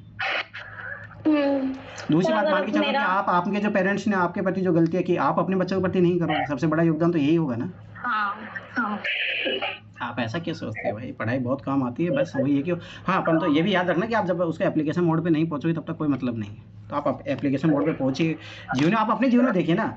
अब जैसे मैं हमेशा लड़कियों को मैं हमेशा बोलता हूँ कि भाई घर वालों से विद्रोह कीजिए आप, अगर आप नहीं करोगे ना तो सामाजिक गुलामी झेलनी पड़ेगी, ये बात याद रख लेना हमेशा। क्या तो गुलाम भाई, क्या तो गुलाम बनने को तैयार रहिए, फिर यार सबाई से बात है स्वतंत्रता का लीडर बनिए, फिर आगे बढ़िए जीवन में। सर ज्यादा बोलते मुंह चलाना सीख गई है। अच्छी बात है, बोलिए कि मुंह चलाना सीखी हो ना, अच्छी बात है ना, अपने हकों के लिए लड़ना सीखना चाहिए। सर इसीलिए लड़कियों को पढ़ाया नहीं जा सकता क्योंकि तुम अपना अच्छा जानने लगोगी ना। तो यही तो बात नहीं, समाज आज इतने हजारों सालों तक क्यों गुलाम बना के रखा है। अरे है ना, जैसे कल मैंने वीडियो भेजा था, वो देखा किसी ने भाई, क्यों महिलाएं जो है जैसे कल जो बिहार में जो कांड हो उसमें इतनी महिलाएं मरी, 7 तो महिलाएं मरी, उसमें 1 पुरुष मरा है। कारण सोचिए ना, अभी समाज का क्या कारण है। जहाँ पे भी अभी जो महाराष्ट्र में जो कांड चल रहा है उसमें कौन है, कौन उसमें शिकार हो रही है, महिलाएं शिकार हो रही, क्यों हो रही है, आप ये सोचिए ना, कारण यही है। आप जब तक कुछ अर्जित नहीं करोगे जीवन में तो स्वाभाविक सी बात यही होगा, और वो होता है वो होते रहेगा। तो भाई उस सिचुएशन बदलना तो आपने आगे बढ़िए ना जीवन में। देखो जीवन में ना बहुत संतुलित डिसीजन लेने के लिए बहुत कुछ सीखना पड़ता है, बहुत चीज़ों का अवेयरनेस लेके चलनी पड़ती है, बहुत कुछ है जीवन में। तो पढ़ाई सब कुछ नहीं, मैं फिर बता रहा हूँ, लोग है ना आईएएस बनने के बाद में परेशान, आप लोगों को ना अभी नहीं लगता है। जैसे अभी मेरे कुछ दोस्त लोग है ना डीएसपी लेवल पे भी पोस्टेड है, डिप्टी कलेक्टर भी है, आप लोगों ने समझे उनका अलग समस्या है भाई जीवन की। तो आप ये मत समझिए कि भाई नौकरी सबको समाधान दे देती है। व्यक्तित्व तो अपना मजबूत थोड़ा वो करो, स्ट्रॉन्ग करो, बहुत सारी चीज़ें हैं। अब जैसे लोग मतलब भाई पैसों के लिए, पद के लिए कुछ भी कर रहे हैं, तो ये तो गलत है ना। तो एटलीस्ट भाई अपना जमीर बोलते हैं ना, जमीर, बहुत सारी चीज़ें हैं। मतलब यार लाइफ में एक ही चीज़ नहीं होती, सक्सेस ही सब कुछ नहीं होता। सक्सेस ये नहीं होता कि आपने एग्जाम क्वालिफाई कर लिया तो सक्सेस। अब जैसे ये जो बंदा मान के चलो अभी जो डीएसपी बना, मैं तो इसको असली सफलता मानूंगा जब ये डीएसपी बन के लोगों के साथ न्याय करेगा। भाई सफलता उसके लिए क्या हो सकता है, उसका घर परिवार उसके लिए संतुष्टि हो सकता है, पर समाज से कब काम आएगा, जब वो भाई लोगों की सेवा करेगा तब काम आएगा ना। ऐसे लोग तो हजारों रोज मतलब कितने अधिकारी बन रहे, क्या मतलब उन अधिकारी से क्या मतलब है, बताइए उन चीज़ों से क्या मतलब हो रहा है। तो वही चीज़ें हैं, ये बात याद रखना, बहुत सारी चीज़ें होती है जीवन में सीखने के लिए, तो सीखते रहिए, जीवन ऐसे ही चलता है भाई। चलो ठीक है, फिर सोइए, नहीं तो ऐसे तो काम चलता है। एक बार सर क्लास खत्म हो जाए ना, मम्मी आपसे बात करेंगी। किसी कुछ और पूछना तो पूछिए, बोलिए। हाँ मेरे को पूछना है ना सर, मेरे को एक बात बताओ कि मतलब अब जैसे थीम वाइज अपन पढ़ रहे हैं, फॉर एग्जांपल मैंने इकोनॉमी उठाया, इकोनॉमी के 4 थीम है ना, तो एक दिन में 2 थीम कंप्लीट करूं कि 1 थीम कंप्लीट करूं, और या फिर रिवर्स इंजीनियरिंग करूं? Decided you. जैसे पहले उसके पीवाईक्यू वगैरह लगा लूं, उसके जैसे वो पड़े हुए फोरम आईएएस वाले, फिर उस थीम को फिर वापस रिफ्रेश करूं, या फिर पहले थीम पढ़ूं कि पीवाईक्यू? अच्छा मेथड है, वो भी अच्छा मेथड है, मतलब कोई सा भी मेथड अपना लो, दोनों सही है। दोनों सही रहेगा। रिवर्स इंजीनियरिंग ज़्यादा बेस्ट रहता है क्योंकि उसमें अपन बहुत ज़्यादा सेंट्रलाइज हो जाते हैं, मतलब फोकस हो जाते हैं, तो वो थोड़ा ठीक है, वो भी ठीक है, कोई इशू नहीं है उसमें। थोड़ा मतलब मेरा मानना है कि थोड़ा अपना मतलब की पॉइंट पे पहुंच जाते हैं कि आखिर में कोई टॉपिक से क्या चीज़ पूछता है वो। मतलब ऐसे देखो ना, जैसे मान के चलो माइक्रो इकोनॉमी है, उसका बहुत कुछ आपने को पढ़ने को मिल सकता है। माइक्रो इकोनॉमी तो पूरी बुकें लिखी रहती है, 10 बुकें लिखी रहती है, और आपको क्वेश्चन क्या पूछा जा रहा है भाई वो चीज़ समझो ना आप, तो वो भी अच्छा है, अप्रोच वो भी अच्छी है। और अब जैसे 31 मार्च को मेरा पूरा एक बार सिलेबस कंप्लीट हो गया, इन डेप्थ जो करना था मेरे को, है ना। अब 1 अप्रैल से 30 अप्रैल तक मुझे कैसे उस चीज को वापस फॉलो करना है, या फिर मल्टीपल रिवीजन? और मतलब 2 दिन में एक सब्जेक्ट, या 3 दिन में, या 4 दिन में एक सब्जेक्ट? मतलब ये तो आपको अपने लेवल पे देखना, आपकी एफिशिएंसी क्या है, आप किस लेवल पे कर सकते हो। जैसे मैं बोल दूं 2 दिन में आप कर ही नहीं पा रहे हो, ये आपको डिसाइड करना, मेरे को नहीं। तो मुझे एक बात बताओ कि फिर अब जैसे मैंने बट मैं एक चीज बता देता हूँ कि मिनिमम 5 रिवीजन कर लोगे ना आप, तो आपका पीटी नहीं रुकेगा, मैं गारंटी बता रहा हूँ। जो आपने पढ़ा है ना अभी तक, उसका 5 बार रिवीजन कर लिया, मिनिमम 3 बार भी रिवीजन कर लिया, तभी पीटी हो जाएगा। अब जैसे मैंने जो मार्च में किया था ना वो तो इन डेप्थ किया था, मतलब लाइन टू लाइन चीजें पढ़ी थी, है ना, उसको अच्छे से लाइन टू लाइन पढ़ा है कि अच्छे से समझ आ गया भेजे में, ठीक है। अब जो अप्रैल से करना है वो मुझे ऊपर ऊपर से थीम बस ऊपर से करते जाना है कि मतलब वापस दो बार अच्छे से करो, कोई बात नहीं, टाइम ले लो, 2 बार अच्छे से करो, फिर शायद जो चौथा 5वां रिवीजन करोगे वो कर लेना। हाँ। अभी अभी अभी वो एक बार पढ़ने से कोई ज़्यादा समझ नहीं बनती है, आप थोड़ा गलतियाँ करोगे। ये मेरा मानना है, जब एक बार अच्छे से मेहनत किया ना तो कोई नहीं, आप ही अप्रैल पूरा लगा दो 2 बार रिवीजन में, कोई इशू नहीं है। ये 3 बार रिवीजन ही आपको एग्जाम निकलवा ले जाएगा, परंतु ये मान चलो मई में अगर 2 बार रिवीजन करने को मिल गया थ्रोली, मतलब थोड़ा बहुत फास्ट कर दें तो आपको निकल जाएगा। तो ज़्यादा 10 बार का नहीं मत सोचिए, इसलिए मैं फिर बता रहा हूँ, मिनिमम 3 अटेम्प्ट, मतलब 3 रिवीजन, मैक्सिमम 5 रिवीजन, इतना दायरा फेस करो जिसमें तुम जितना कर पाओ। अब जैसे है ना पॉलिटी के ना, फॉर एग्जांपल पॉलिटी के ना मेरे कुछ क्वेश्चंस गलत हो जाते हैं बाय सिली मिस्टेक, तो मैंने क्या किया उसके लिए फोरम आईएएस वाले स्प्रिंट चला के रखे, तो उनकी कुछ क्लासेस हैं, तो मैंने पार्लियामेंट वाली चूजी क्लासेस देख रही हूँ मैं, जिससे कि मेरा दायरा बड़े लक्ष्मीकांत से ज्यादा था, क्योंकि कुछ क्या होता है वो करंट भी डाल देते हैं ना, एक क्वेश्चन मतलब एक स्टेटमेंट। परंतु मेरा देखो मैं फिर बार बता रहा हूँ, डिपेंड करता है कि जैसे मान चलो पॉलिटी के हम 15 क्वेश्चन टारगेट कर रहे हैं, अगर मैं 13 तक पहुंच पा रहा हूँ आराम से, तो ज्यादा 2 क्वेश्चन के लिए एक्स्ट्रा मेहनत मत करना, ये गलत तरीका है, ये बात याद रख लेना। 2 क्वेश्चन के लिए एक्स्ट्रा मेहनत मत करो। हाँ मान चलो मैं 5 क्वेश्चन पे हूँ 15 में से, फिर तो भाई बहुत मेहनत करने की जरूरत है। बट सर ऐसा है ना कि जैसे पार्लियामेंट है तो उससे तो कुछ क्वेश्चन गलत होना ही नहीं चाहिए, फंडामेंटल ऐसा भी नहीं है कि हम बहुत एक्सट्रीम चले जाए। हाँ परंतु ये है कि हाँ बेसिक क्वेश्चन है, तो हाँ कॉन्सेप्ट क्लियरिटी में अगर कुछ कमी है तो वो दूर कर लीजिए, इसमें कोई इश्यू नहीं है। परंतु मैं फिर बता रहा हूँ ना, जैसे पॉलिटी में मेरा माना है कि 12-13 क्वेश्चन पहुंचना चाहिए, ठीक है। अगर जैसे इन्वायरमेंट इकोलॉजी है, ठीक है, उसमें से अगर मान 15 क्वेश्चन आ रहे हैं तो आप 10 पे पहुंच जाओगे, सही है। मैं फिर 12 बता रहा हूँ, एंशिएंट और मिडिवल का मान के, हाँ वही मैं बता रहा हूँ, एंशिएंट मिडिवल के क्वेश्चन मान के चलो 15 क्वेश्चन, मतलब 10 क्वेश्चन आते हैं एंशिएंट मिडिवल आर्टिकल, उसमें अगर 5 या 7 भी सही हो रहे हैं, सही है, 5 भी सही हो रहा है, कोई दिक्कत नहीं। मैं फिर बता रहा हूँ, हर सब्जेक्ट का वेरिएशन होता है, और किस सब्जेक्ट में कितना सही कर सकते हो। और देखो एक चीज़ हमेशा ये याद रखना भाई, ये आपको तैयारी में समझ में आ ही जाना चाहिए कि भाई किस सब्जेक्ट में मैं कम मेहनत में ज़्यादा नंबर निकाल सकता हूँ। तो जैसे पॉलिटी है, कम टाइम में ज़्यादा नंबर निकाल सकते हो, हिस्ट्री में ज़्यादा टाइम में ना कम नंबर मिलेंगे, तो वहाँ भाई कम क्वेश्चन सिलेक्ट कीजिए। तो सर मेरा ना 2 सब्जेक्ट है जो बहुत वीक है, एक तो मेरा ancient medieval art and culture, ancient medieval तो फिर भी ठीक है, आर्ट एंड कल्चर तो बिल्कुल ही खराब है, और दूसरा साइंस एंड टेक। और ट्रिक से हो जाएगा, टेंशन मत लो, ये 2 सब्जेक्ट मुझे मरवा देंगे। मिनिमम पढ़ लो, ट्रिक से हो जाएगा, ये क्वेश्चन हो जाएगा। एंशिएंट मिडिवल भी हो जाता है, आर्ट एंड कल्चर भी हो जाता है, फैक्चुअल आ जाए तो एक अलग बात है, पर हो जाते हैं। साइंस टेक तो हो जाएगा, टेंशन मत लो। अरे देखो मैं फिर बता रहा हूँ, जैसे आपकी बात जो साइंस टेक के क्वेश्चन पूछे गए ना, वो बहुत डेप्थ क्वेश्चन थे, वो डेप्थ क्वेश्चन थे, वो इजी क्वेश्चन वाले, वो क्वेश्चन भाई नहीं बनते भाई, वो मेरे से नहीं बने, मैं साफ बता रहा हूँ, मैं साइंस का स्टूडेंट रहा हूँ तब मेरे से नहीं बनेंगे। तो उन क्वेश्चनों की टेंशन, मैं फिर बता रहा हूँ भाई, तो दुनिया जो सही करके आ रही है ना, वो गलत नहीं होनी चाहिए, जहाँ ट्रिक लगे अपना अच्छा होना चाहिए। बस वो चीज़, ज़्यादा एक्स्ट्रा नॉलेज की, एक्स्ट्रा एडवांटेज होने के, या बहुत मैं एक्स्ट्रा ऑर्डिनरी बन जाऊँ, उसका प्रयास मत कीजिए, क्योंकि मैं फिर बार बता रहा हूँ, इस एग्जाम की कट ऑफ 50 क्वेश्चन से ऊपर नहीं जाएगी। तो क्यों मैं सोचूं कि मैं 90 क्वेश्चन सही कर लूँ, क्यों सोचूं मैं 180 नंबर ले आऊँ। आप 120 टारगेट कीजिए ना, उस अकॉर्डिंग अपने आप को प्लान कीजिए भाई। और पता है जब मैं पढ़ती रहती हूँ तो मेरा मन करता है सिर्फ नॉलेज ही अप्लाई करूँ, ट्रिक नहीं अप्लाई करूँ। और जब मैं ना ट्रिक पढ़ती हूँ तो ऐसा मन करता है बस ट्रिक ही अप्लाई करूँ, नॉलेज नहीं अप्लाई करूँ। बैलेंस अप्रोच हाथ ऐसे जुड़ता भाई, हाथ ऐसे भी नहीं जुड़ता, नहीं ऐसे जुड़ता, हाथ ऐसे जुड़ता, तो ये दोनों अप्रोच चाहिए बैलेंस वाली। यही तो मैं फिर बताऊँ, यही पिछले 2 सालों से भाई मेरी कोचिंग से रिजल्ट नहीं आने के कारण एकमात्र कारण यही रहा है कि इस बच्चे का नॉलेज अच्छा तो ट्रिक नहीं लगा पा रहा है, और जिसको ट्रिक अच्छे से लगाने आती है वो नॉलेज पे काम नहीं कर रहा। तो लास्ट ईयर जैसे मैंने कम पढ़ाई की थी कंपैरेटिवली इस साल की कहूँ तो मैंने लास्ट ईयर कम, मैं ट्रिक पे ज्यादा मतलब वीडियो ज्यादा देखती थी आपकी। अब इस बार मैं नॉलेज ज्यादा कर रही हूँ तो मेरा मन ही नहीं करता ट्रिक लगाने का। नहीं, फिर वो भी गलत है, एग्जाम नहीं निकलेगा, अटक जाओगी, 1-2 नंबर से अटक जाओगी, ये बात याद रख लेना, ये गलती मत करो। ट्रिक मैं फिर बता रहा हूँ, एक्स्ट्रा एडवांटेज देती है आपको, जहाँ आपके 80 नंबर आने वाले थे ना अपनी मेहनत से, 120 नंबर आएंगे ट्रिक से, ये बात याद रख लेना।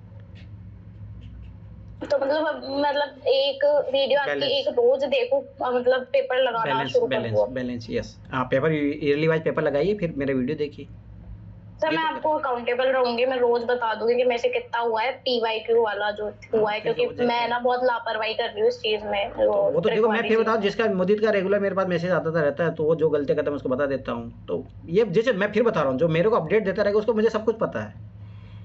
अब जो मेरे को, अब युवराज तुम सेक्शनल टेस्ट कर लियो, मुझे आज तक ही नहीं पता, अब तुमने क्या किया है, उसमें कितने नंबर आए हैं, तुम्हारा क्या सब्जेक्ट वीक है, मुझे अब जब पता ही नहीं तो मैं तुम्हें कैसे भाई सब एक मैं कैसे और एक और चीज पूछनी थी। अब मतलब मैं पीडीएफ से देती हूँ ना विजन वाला, तो मैं सोच रही हूँ पेपर बैक मंगवा लूँ। फुल टेस्ट आप दीजिए, अब हार्ड कॉपी है ना पेपर बैक, हार्ड कॉपी, क्योंकि ना सर गलत आदत है। देखो भाई एग्जाम जिस ट्रेंड में हो रहा है आप उसकी प्रैक्टिस कीजिए। मतलब पीडीएफ में जोर भी आने लग जाता है, वो 50% पे जब पहुंचता है ना तो जोर आने लग जाता है। वो हकीकत है, ये लापरवाही मत कीजिए भाई। कुछ पैसे बिगाड़ लो भाई, मैं फिर 12 बता रहा हूँ, जिंदगी बिगाड़ने से अच्छा है कुछ पैसे बिगाड़ लो भाई। मेरा सीधा सा कॉन्सेप्ट है, मैं सच बता रहा हूँ, जिंदगी बिगाड़ने से अच्छा कुछ पैसे बिगाड़ लो घर वालों के। भाई देखो मेरा हमेशा ये कॉन्सेप्ट रहता है कि भाई जिंदगी में आखिरी में ना, जब पढ़ाई की बात है ना, जिंदगी में पैसा कमाने का काम रहेगा, और ये आप जब तक मरोगे नहीं तब तक कमाओगे, ये हकीकत बात याद रखना। जब भाई पैसे कमाने हैं तो मैं अभी कुछ पैसे खर्चा भी कर लूंगा ना अपने आप पे, तो कोई नुकसान नहीं है उस चीज में। तो अमेज़न पे मिल जाएगा वो, है ना? अरे सारे टेस्ट मिल जाएंगे। नो अरे आप फोटोकॉपी से मंगवा लो ना, ऑर्डर करवा लो, कोरियर करवा लो, बहुत सारी चीजें हैं। दिल्ली से कोरियर हो जाएगा, यहाँ 50 रुपये पर केजी या 60 या 70 रुपये केजी लगेंगे हिसाब से, मैं नंबर दे दूंगा। कितने में आ जाएगा टेस्ट? तो आप तो ये जयपुर से करवा लो ना, आप तो जा सकते हो ना, एक दिन घूमते फिरते चले जाना भाई। ये क्या अच्छा फोटोकॉपी भाई अब उठा के फेंक दूंगा वो मत खरीद लेना। अरे भाई तुम लोगों को कितना सस्ते में काम करवाता हूँ, तुम लोग महंगे में काम करना चाहते हो। हाँ, क्या नहीं खरीद 25 रुपए का टेस्ट मिल जाएगा, जाके ले लेना। उधर क्या नाम है उधर, मैं तो जयपुर का लाल, मतलब पता नहीं, मैं इतना नहीं जानता, पर जहाँ पे फोटो कॉपी दुकान है वहाँ चले जाना, वहाँ मिल जाएंगे, विजन के सारे टेस्ट मिल जाएंगे। ठीक है, ये बात याद रख लेना। तो एक दिन घूमते फिरते चले जाना, इतने किराए में तुम्हारा काम हो जाएगा। किराया क्या हो, इतना बहुत ज़्यादा लग जाएगा अगर तुम मंगाओगे तो। वहाँ 20-25 रुपये विजन के टेस्ट मिल जाएंगे, तो क्या है फालतू में। ठीक है, फिर तो मैं लगा दूंगी सर। पेपर बैग में पढ़ने की आदत है मेरी, पीडीएफ में बिल्कुल नहीं, वो आदत छोड़ भी दीजिए। अब एग्जाम पे काम करना, सीसेट का खास तौर से सीसेट के पेपर भी लगाइए, क्योंकि भाई एग्जाम में आपको अलग से वो रफ कॉपी नहीं मिलेगी, आपको उसी पेपर में सोल्व करने की क्वेश्चन। ये भी इन चीज़ों के बहुत बच्चे शिकार हो जाते हैं, तो ये लापरवाही मत कीजिए। जो एग्जाम जिस मोड पे हो रहा है उसी मोड पे प्रैक्टिस कीजिए। और किसी कुछ पूछना है? नहीं सर, बस मम्मी बात करेंगे आपसे। और सर 80-20 का रेशो कहते हैं करंट अफेयर का, तो अब जैसे अब टाइम ही नहीं मिल पा रहा है मेरे को, जो वो आपने भेजा था करंट अफेयर की तो मैं कहाँ बोलता हूँ, टेंशन मत लो भाई। स्टैटिक कीजिए मजबूत, मेरी ट्रिक लग जाएगी। मैं फिर बता रहा हूँ, गारंटी के साथ लगेगी ट्रिक 100%। पढ़ सकते हो जितना पढ़ लीजिए, मैं फिर बता रहा हूँ, कोई दबाव नहीं हूँ करंट अफेयर का। करंट अफेयर अपन स्टैटिक्स गलत मत करो भाई, स्टैटिक क्वेश्चन गलत मत करो।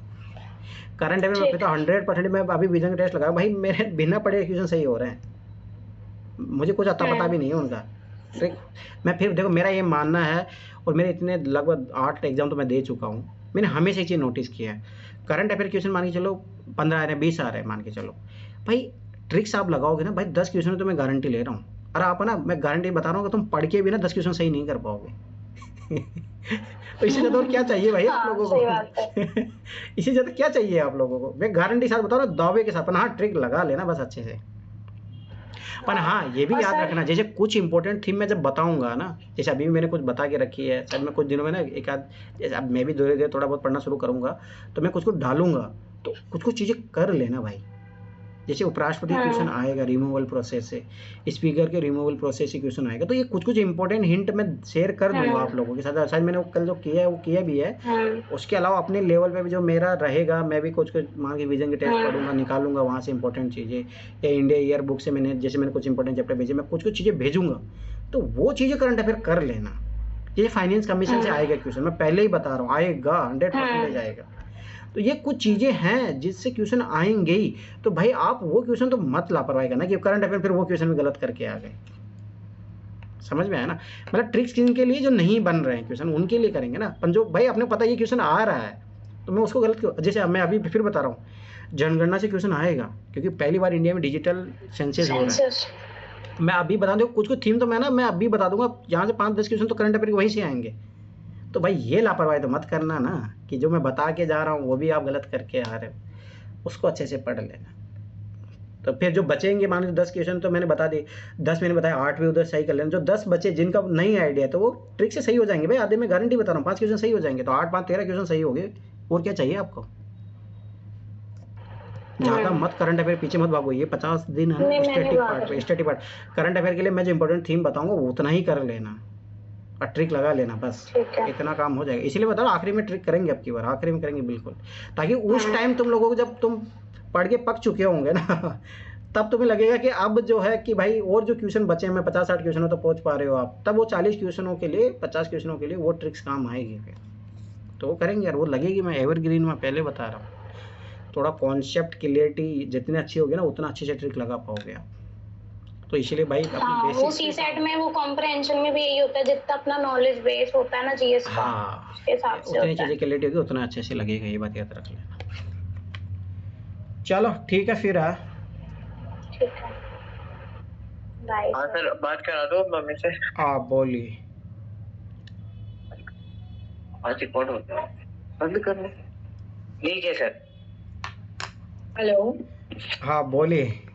हाँ नमस्ते सर, कैसे हैं आप? नमस्ते नमस्ते, बढ़िया, आप बताइए। बस सर, आपने जब से बंद किया है ना, महाराष्ट्र पढ़ना बंद कर दिया है।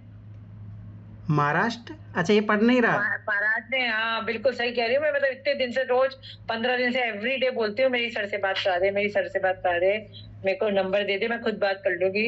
नहीं, मैं करा दूंगा एवरी डे। पता नहीं, मेरे को तो जो अपडेट देता है उस अकॉर्डिंग तो मैं जो जांच कर पा रहा हूँ उसके अकॉर्डिंग तो सही चल रहा है। अभी मेरे से झूठ बोलता है उसकी मैं गारंटी नहीं दे सकता। ये झूठ नहीं बोल रहा है, वो करता है, पर फटाफट कर कुटक के बस। फिर अब मेरा मूड नहीं हो रहा, अब थोड़ा गर्मी लग रही है, अब थोड़ा भारीपन हो गया, ओवरलैप हो गया।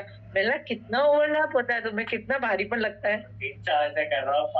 सर आपके साथ पढ़ता था, 3-3 घंटे लगा रहता था एक ही जगह बैठ के, हिलता नहीं था यहाँ से। नहीं, वो जो मैं जितना पैमाना उसको जांच पा रहा हूँ उस लेवल पे सही चल रहा है। अब देखो ना, मतलब जो मैं एक हकीकत बता रहा हूँ कि मैं मुदित को पिछले 1 साल से मॉनिटर कर रहा हूँ, तो जिस लेवल पे उसकी प्रोग्रेस होनी चाहिए उस लेवल पे है, तो आप उस चीज़ के लिए चिंतित मत होइए। हाँ, परंतु मैं इसको ये एडवाइस करूंगा कि लापरवाही मत कीजिए। साल भर मेहनत की हो तो 50 दिन और मेहनत कर लो। क्योंकि अब तो बिल्कुल नेक्स्ट टाइम है, अब तो एकदम नीचे है बिल्कुल, अब तो टाइम ही नहीं है। हाँ, तो उन चीज़ों में थोड़ा लापरवाही मत करो मुदित, क्योंकि साल भर मेहनत की हो तो परिणाम तभी आएगा जब आखिरी में सब एक से। जैसे मान लो युद्ध की तैयारी की हो और युद्ध ही नहीं लड़ने गए तो फिर क्या ही मतलब, आप बताइए उससे। सही बात है। और सर आप बिल्कुल गाइड करते हैं तो एक एक चीज पे पूरा ध्यान देता था, और अभी भी देता हूँ यार। तो ऐसा नहीं है, मैं क्लास पर्सनली तो मैं कांटेक्ट में हुई उसके। दूसरी बात रहेगी, अप्रैल के आखिरी से भी क्लास दोबारा फिर 1 महीने चलेगी, तो ऐसा आप टेंशन मत लीजिए। ये अपने लेवल पे कर रहा है जितना करना चाहिए। मेरा मानना है कि अपनी तरफ से जितना पर्सनल लेवल पे जितना काम करेंगे उतना ही फिर आगे फायदा मिलेगा उस चीज़ का। आप मतलब सर कुछ ना कुछ भेजते रहो जिससे बिजी रहे, मतलब उस मामले में मैं इसको काम देते रहता हूँ, आप उस चीज़ के लिए टेंशन मत रहिए। क्योंकि आपका बताया हुआ इसको ऐसा लगता है कि नहीं ये तो मुझे पूरा करना ही है, मेरे सर का काम है। हाँ नहीं, वो चीज़ बस मुझे एक लापरवाही करे हो, सीसेट का काम कीजिए बस, और कोई नहीं, वो सब कुछ सही चल रहा है। हाँ बिल्कुल टेंस नहीं हो, बिल्कुल बस लग के पढ़ाई करनी है। कल तो महावीर जी जा रहा ही है दर्शन करने। वो बात हो गई थी मेरी, मैं कि बोला जाओ कोई नहीं, घूम फिर के आओ 1 आध दिन, कोई इशू नहीं। हमारे वो रथ यात्रा निकलती है ना महावीर जयंती की। अच्छा, तो फिर क्लास खत्म है कल का, तो फिर ये और पापा दोनों जा रहे हैं दर्शन, दादाजी और ये। हाँ, मेरे को बता दिया था, पर कोई नहीं, अच्छा है। पर आप, मेरा मानना कि आप भी थोड़ा बहुत इसको एग्जाम के अकॉर्डिंग थोड़ा सपोर्ट कीजिए कि ताकि इसके अंदर मैं तो ऑल टाइम मेरे को थोड़ा ना कुछ नेगेटिव फीडबैक देते रहता, तो मैं इसको समझाता हूँ कि कुछ चीज़ों को बैलेंस करना सीखिए। तो अपन, हाँ, उसमें आपका भी समर्थन चाहिए, ये बात बिल्कुल नहीं सर, ऑल टाइम है तो बिल्कुल इसके साथ हूँ। जो कहे जिस हिसाब से जैसे ये बोले, मतलब मैं अपनी तरफ से पूरी इसकी हेल्प कर रेडी हूँ। पर ये है मैं इसको यही समझाता हूँ कि माँ बाप आपके फायदे के लिए सोचते हैं, इसको ऐसा लगता है कि कभी कभी मैं कभी ज्यादा सोचने लग जाता हूँ, बस ये है मेरे में ये माइनस पॉइंट है। मैं थोड़ा ज्यादा कभी होता नहीं है, पर मैं मेरी खुद की एक इमेजिनेशन बना लेता हूँ। मुझे ये यूपीएससी में नहीं, बाकी में भी मेरे को ऐसा है कि मतलब मैं स्कूल में भी था ना, जब भी ऐसे ही होता था कि मैं ना, मेरी ऐसा कुछ होता नहीं था कि किसी के लिए नेगेटिव होता नहीं था, वो मैं खुद बना लेता था और फिर बाद में मुझे मालूम चलता था कि मैं गलत हूँ। तो अच्छी बात है। तो भाई प्रीवियस ईयर जो आपके एक्सपीरियंस रहे उसे सीखे, अब तो सीखो, कब सीखोगे फिर। सही बात है। और सर आप पहले क्लासेस भी चलती है तब भी आप इसको यही करते थे कि भाई तुम अपने इस पे ध्यान से वो रखो, इतना मत। मैं इसको पिछले 1 साल से मैं पर्सनली मेरे से बातचीत होती रही, तो मैंने इसको हमेशा यही समझा है। मतलब मुझे किसी से गिला शिकवा नहीं है, पर मुझे यही है कि मैं अपने आप बना लेता हूँ। मतलब अपने गलत है ना कि आप, ये बहुत अलग बात है कि अपना आप दूसरों का पर्सपेक्टिव अपने अकॉर्डिंग कैसे तैयार कर। मैं बना लेता हूँ सर, इन जनरल भी, मतलब पर्टिकुलर किसी का नहीं, सबका ही मैं बाय डिफॉल्ट ही बन जाता है। मतलब समझ में नहीं आता। गलत पर्सनैलिटी है, आगे तो भाई आईएएस बन भी जाओगे तो अच्छे आईएएस अधिकारी नहीं बनोगे। वो तो मेरे को कई लोग कह चुके हैं। सुधार कीजिए ना। तो ये सुधार कीजिए ना, ये इसमें कौन सी बड़ी बात हुई, सुधार कीजिए। जब आपको पता है आपकी कमी है तो उसमें सुधार कीजिए। सर ये है ना कि वो कमी मालूम पड़ जाती है, पर उसका डायग्नोसिस मैं ढूंढ रहा हूँ कितने सालों से, मुझे मिल नहीं रहा उसकी दवाई, क्या करूं? नहीं होता है कि आप पहले अपने आप को तैयार कीजिए, उसका सॉल्यूशन यही है। आपको सुधरना है नहीं सुधरना, मुझे ज़्यादा लग रहा है कि आप इन चीज़ों को मजाक में लेते हो, तो समझ बात कैसे सुधर रहा है। मजाक नहीं लेता मैं, पर तो वही बात है कि मुझे बच्चे नहीं हो आप, यही बात समझिए। आप 20 22 23 साल के एक यंग जवान लड़के हो, जिम्मेदारी आ जाती है, बहुत सारी चीज़ें हैं, तो आप मतलब समय के अनुसार मैच्योरिटी शो कीजिए। और होना चाहिए, आप बचपन में नहीं हो, आप बात हमेशा याद रखना कि ऐसा नहीं होता कि बहुत बार ऐसा होता है कि एक एज के बाद में माँ बाप जिस चीज़ के लिए डांटना चाह रहे हैं ना, आप उसको पहले ही अपने आप के रेक्टिफाई कर लेना चाहिए। ना कि ऐसा नहीं कि 10 जो आपको लगता है कि आपके पेरेंट्स आपको डांट रहे हैं चीज़ें, तो आप ये सोचिए ना, वो डांटने के इसलिए क्यों मजबूर हो रहे हैं। तो आपका ये काम होना चाहिए ना कि आप पहले से अपने आप को रेक्टिफाई कर लो ना, करेक्ट कर लो चीज़ों को। वो चीज मैं मानता हूँ, मतलब माँ बाप की बात नहीं है कि किसी की भी मतलब ये चीज सब में अप्लाई होती है, मतलब मैं ये कहना चाह रहा हूँ। तो क्योंकि बचपन में माँ बाप सिखाते हैं कि आपको ये गलती नहीं करनी है। अब आप सोचोगे आप अभी भी बचपन में रहोगे तो कैसे काम चलेगा। हाँ वो है ना, फॉल्ट मेरा है, पर वो मुझे मालूम भी पड़ गया कि मेरा फॉल्ट है, पर वो ही ना उसका वो एक वो क्योर नहीं मिल रहा अभी तक। क्योर मैं फिर बता रहा हूँ, पहला सॉल्यूशन यही है कि आप उसको समझिए कि आपकी प्रॉब्लम है और आप इसका समाधान चाहते हैं। सबसे समाधान तो यही है, जिस दिन आप दृढ़ प्रतीक हो गए कि मेरी कमी है, मुझे इसको सुधारना है, हमेशा उस चीज़ को रिमेंबर रखिए कि मुझे ये गलती नहीं करनी है। तो सबसे पहली चीज़ अवेयरनेस होता है कि आप अपने आप के प्रति अवेयर बनिए। पहले आपकी जो कमी है उसके प्रति पहले आप अवेयर रहिए, उसको आइडेंटिफाई कीजिए। जब तक आप आइडेंटिफाई नहीं करोगे, अवेयर नहीं रहोगे, तो पहली दूसरी बात तीसरी बात आपकी डिजायर होनी चाहिए कि हाँ मुझे ये चीज़ खत्म करनी है। तो क्यों नहीं होगा, आधी प्रॉब्लम तो यही समाधान हो जाएगा भाई जी। ठीक है, तो इन चीज़ों पे काम कीजिए। और ऐसा कुछ नहीं है, पढ़ते मैं फिर बता रहा हूँ, मेरे से झूठ मत बोलना। देखो मैं फिर बता रहा हूँ, जो गुरु से झूठ बोलता है ना उसका जीवन में कुछ ही नहीं होगा। मैं फिर बार बार बता रहा हूँ। सर मैं झूठ नहीं देखो आप लोगों को ना ऐसा लगता होगा, मैं भाई मेरे जीवन में कितने, मैंने 8 10 9 सालों से मैं तैयारी कर रहा हूँ, कितने लोगों से मैंने मिला जीवन में जो झूठ बोला, और मैं आज सोचो 9 साल पहले जो मेरे से झूठ बोला था आज उनका क्या परिणाम हो रहा है। मैंने सब देखा है जीवन में। मतलब भाई आप ये चीज़ समझिए कि एज ऑफ एक्सपीरियंस भी होता है।